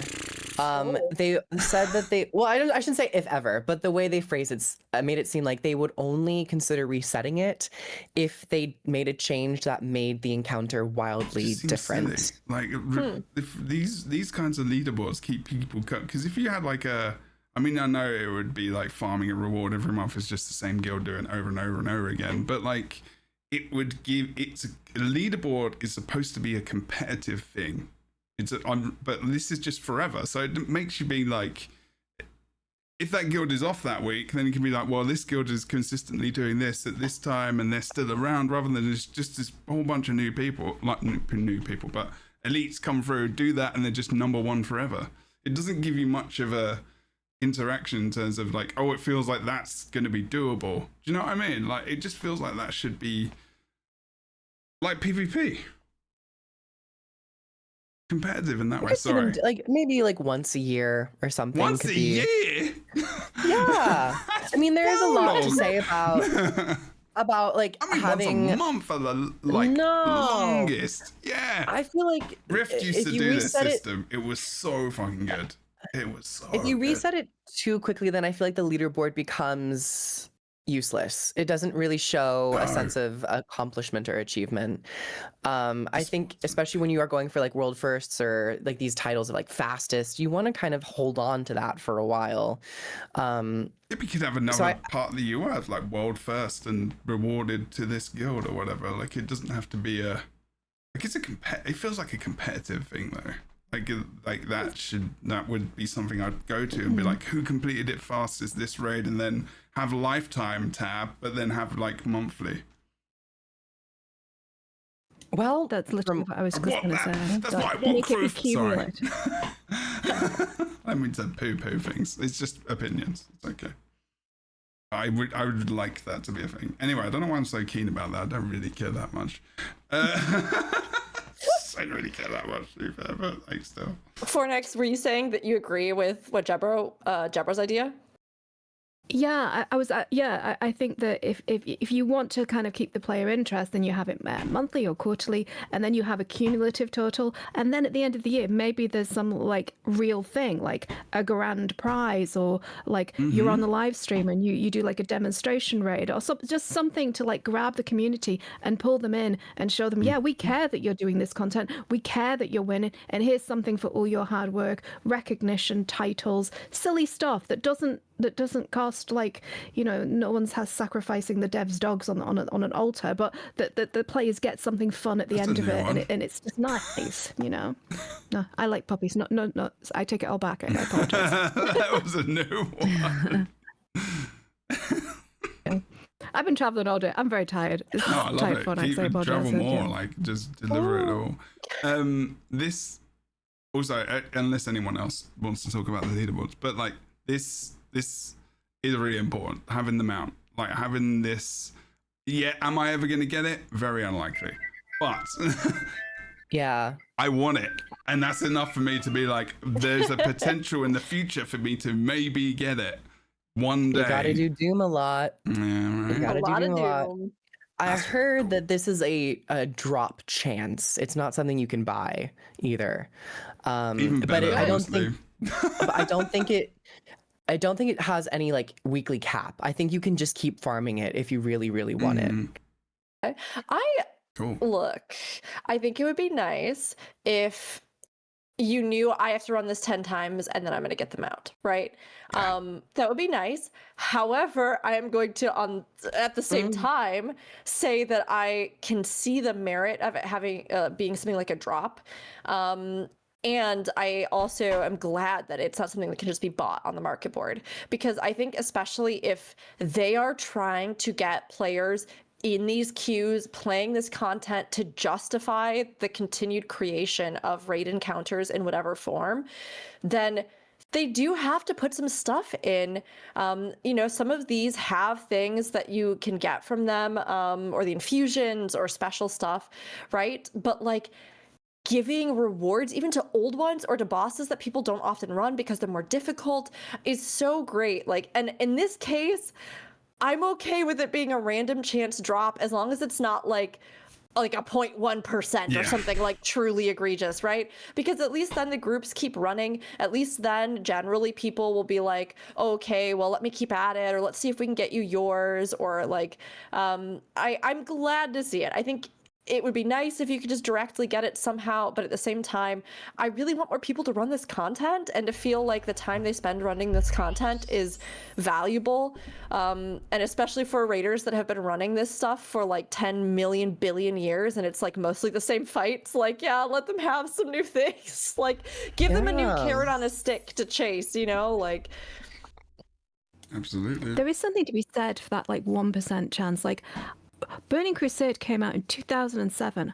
I got Ashes of Allah 3 years ago. I ran that. I can that that was a long ass speech. That was like a monologue from a Shakespearean play, my right? God. Jesus God, power, my people are addicted to it. It haunted my dreams, right? But I wanted that mount, and it was a 1% drop. And it's the same with the Lich King's mount as well. All these fun things that just tempt people in, and it just scratches that collection itch. You have to give people something fun to go into the raids for, and I think that how Guild Wars does loot is one of the things that they really need to kind of like up their game in. I think that they could have some improvements for just that, for that want to do something for the shinies, you know, rather than must filling collection tab and treasure hunt. That's a good thing. I'm not saying get rid of that, and I'm not poo-pooing that, but I think you need that. You need that excitement of like, oh my God, it dropped, like that moment. I think that's really important. I do miss that kind of thing, actually. I don't think really Guild Wars 2, I mean, other than infusions, and even just getting a ghostly infusion, I think in the raid wing is like, you know, I get kind of excited about that, but not really anymore because they're like 4 gold. There used to be a bit more, but like, you know, I think sometimes when you get like an ascended piece of like armor or more so weapons, I think, but you can still kind of choose things that you want. So I think, yeah, I do miss that kind of, whoa, this thing dropped, and it's like you gotta spend dragon kill points to DKP. Back in the day, I used to bloody hell, that was a whole thing. Wow, exhausting systems. Yeah, no, that's cool. That's really cool. I did find the stats that you get from Quickplay morale. Yes. Which is, so raid Quickplay enabled. While in a Quickplay raid, you gain the following bonus effects. You gain additional combat stats and steal life from enemies as you deal damage. You take significantly reduced damage, and this damage reduction is higher while you're at low health. You may resurrect defeated players, completely dead, not downstated players. Your damage increase is increased by 0.25%. Maximum damage reduction is 0.25%. Steal life 0.25%. Health threshold 0.5%. Healing increase 0.25%. I think. I don't know. I'm not sure what those numbers are based off of. Is that of? Yeah, I think reading it seems like this buff will gain more power as you continue to strike your target. So it's going to be like a stacking thing to make sure that you're participating rather than like just it's a flat boom, you have it. But I'm interested to see how this ultimately will feel as a buff when it comes to those quick play encounters. Because if you take a look at the list of those encounters, we have like Bone Skinner. We have Old Lion's Court, and we have Whisper of Jormag, and those three, you know, they're not they're not like Doom, of course, but they are harder than I think. Maybe even I'll say this: I have failed and wiped to some of those strike bosses more than I have failed to some like of the raid bosses that I've experienced. So I mean, it's gonna be interesting to see. I think that I like that they've picked some more challenging strike missions. It's not just like Shiver Peaks Pass or the Twin Coden. This feels like it's going to require a little bit more mechanical engagement. Hopefully that is more of the jump into things for people that they're really looking to the stepping stone, because like those easier strikes aren't a stepping stone. They're like, you know, you're welcome to your first raid or your first encounter, and like you can go in there and literally like do whatever the hell you want and you'll probably be fine. Like those actually have mechanics. They're just one boss, and you know, you'll learn, like if you've got increased damage and if you've got these stats, hopefully they just keep you alive long enough so that you can learn the mechanics, so that you get more of that mindset, and then when you kill it, you feel the high or the hype of killing a boss which felt difficult, so that it makes you want to go and do the other raids. So I think it's a good idea to put harder ones in there, but I think as well, like, you know, why not just put those piss easy ones in there anyway, because it just gets people into it more. True. It doesn't really make sense to not do that. Like, just have a big pool of even the easier ones as well. Like, just gets people in quicker. There was a question in chat. I don't know if any of you who watched the live stream know this, but is there a penalty for leaving a group? You know, I don't remember them. Was in fact, I don't remember them talking about that, but yeah, I think there is a penalty. There is in fractals. If you leave early, like, you get left blocked out for like 5 minutes or so. I can't remember the amount. Yeah. With the you can't queue up right away. Yeah, I remember. I'd assume it'd be the same. I would too, because in chat, Utuku brought up, there's a chance that people might just leave if there's not a penalty, and if they get like a more difficult boss, which is like, yeah, that's fair, that's possible. But I think with the penalty and stuff like that, and hopefully as well with some of the, like, that buff level, raising it so that even if you don't have these people that provide these exact boons or quickness or whatever, you don't have this exact thing in your composition, you don't feel like that's going to be so ultimately make or break, to a terrible extent that people are just like fed up with it and try to bail. Hopefully. Yeah, hopefully. I have to say, I'm not sure why they haven't like taken more of a page out of World of Warcraft's book, who are kind of like the masters at raiding with their LFR level, so that there are different tiers of raid. So there's an entry level which has a slightly less or more forgiving mechanics, and then it goes up and up until your hair's on fire, and there's about 2% of raiding groups that can do it in these encounters, and the rewards stack with that. And I don't know why because some raiders, some players just want to go into the noddy version of raids with the fluffy clouds that you can step on and it holds your hand through the encounter, because they just want to experience the story. They just want to feel like they're getting every element of the game that they paid for, and that they just want to have that experience.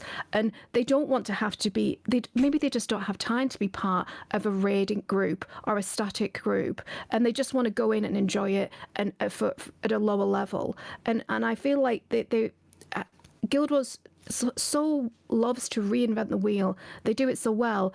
I just feel like they kind of miss like obvious, like, yeah, well, we should just do that for this part of the community, for the super casuals, because they go out of their way to make this game so friendly for casuals, and yet when they make raid encounters, they can be some of the most challenging in all of the MMO space, and it's kind of like a real weird juxtaposition to have. So I would like them to see them just like take a page, because WoW has copy pasted their homework so many times, to have like a different level for LFR, and just don't make things harder than they need to be, I guess. Yeah. Well put. No need. Yeah. No notes, as the kids say. I mean, thinking back over the section of the blog post that we were kind of touching on, I mean, I think Fortnite's brought up some really good points. I do like that they're adding in some additional things like this reward. I like that they're adding in additional achievements as well, even achievements to encourage people to use the quick play. They seem like they've made some effort at these difficulty categories, kind of like the difficulty range, like you were talking about, Fornax, but how they're going to use those categories, right? Will we see something like an easy quick play queue, a hard quick play queue? Like maybe in the future we'll see something like that, or there will be something where people are able to, kind of delineate a little bit better what might be the most accessible to them if they're a newcomer or trying to enter in, which I think is a nice addition. The currency shift, I think, is also good. Magnetite shards, might as well just consolidate it so that we don't have like additional stuff just sitting around. And the fact that you can use those and the crystals to just sort of get the things that you want from raid encounters as a whole, I think will just make it a little bit less baffling for people when you come in and you're like, what is that? How do I get it? Where is it? It's like, cool, these are the rewards. We know that we get them. And I also really like that they are increasing those rewards for bosses that are considered to be harder so that there's more kind of worth to do them. And the leaderboard, I mean, we talked about some of the things where like, oh, I hope that they reset or they do this or they offer some bonus incentives, but I like that they're adding a leaderboard. Yeah, I think cool. that players want to have recognition. I know sometimes bots and other things like that can bring down the excitement for leaderboards, but I still feel like it gives some other additional kind of visibility for having completed something like CMs, an additional reason that you might aspire to them, or a new player comes in and is like, what's this leaderboard? And they go, oh my gosh, wow, okay, so like if you're really good at this, you know, there is some sort of standard in the community that you can measure yourself by and try to rise to and conquer to become the best at something. So I honestly think that these are all really good additions. Some of the stuff that they have that, like, yeah, they can improve, they can streamline a larger pool of content for Quickplay, I think in the future will be really big. But overall, I actually really like a lot of the things that they've, you know, acknowledged. Yes. I think that chat's just brought up a really interesting point. Like, for example, in Final Fantasy XIV, when a player is like new or returning, they get a little like thick leaf above their head to indicate like, I've got my L plates on here. Please don't like squash me and help me, and I might get lost. And I think that that's like, if you want to indicate that, I feel like it should be like a self-identification thing. But if you want to indicate that you've got your learner's license here for raiding, I think that that's a lovely thing to be able to do. Yeah, I love the sound of that. Yeah, the sprouts. That's exactly it. To be activated, I think That's choice. a nice idea. Just in case you go in and like you like people start giving you crap, because who knows? I mean, you know, that doesn't happen in Guild Wars too. If you're not a newly experienced, but you know, I think if you can do quick play, I think that's almost the expectation almost as well, rather than just getting into it. But no, I like that idea. That's cool. Okay. Engel, you looked like you wanted to say something, but I'm not sure if you did. No, I just said that I like that idea, being able to identify yourself as new. That's all. Okay. I thought you wanted to say something. I'm not sure. I concur. Excellent. Okay, so that's all this week. So what we're going to do is next podcast, we're going to go through the Quickplay raid system. We'll go as a group, I guess. Hopefully we can just sign up as a group. Yeah. And that's what it should be. We'll not I believe you can, yeah.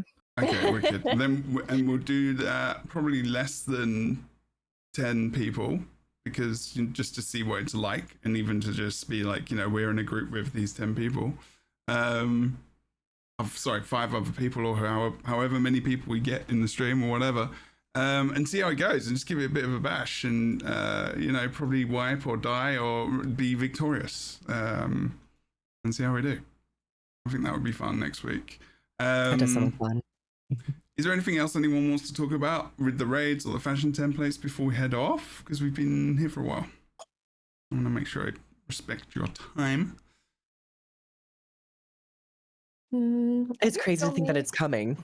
I know, right? Honestly, I know. Group, like, I was honestly kind of thinking the same, where I was just like, I'm glad these things are coming. They're really happening. And I feel like they were things that needed to be put in Guild Wars 2, or that we a lot of times have just been like, this should be in this game. Why aren't these things in this game?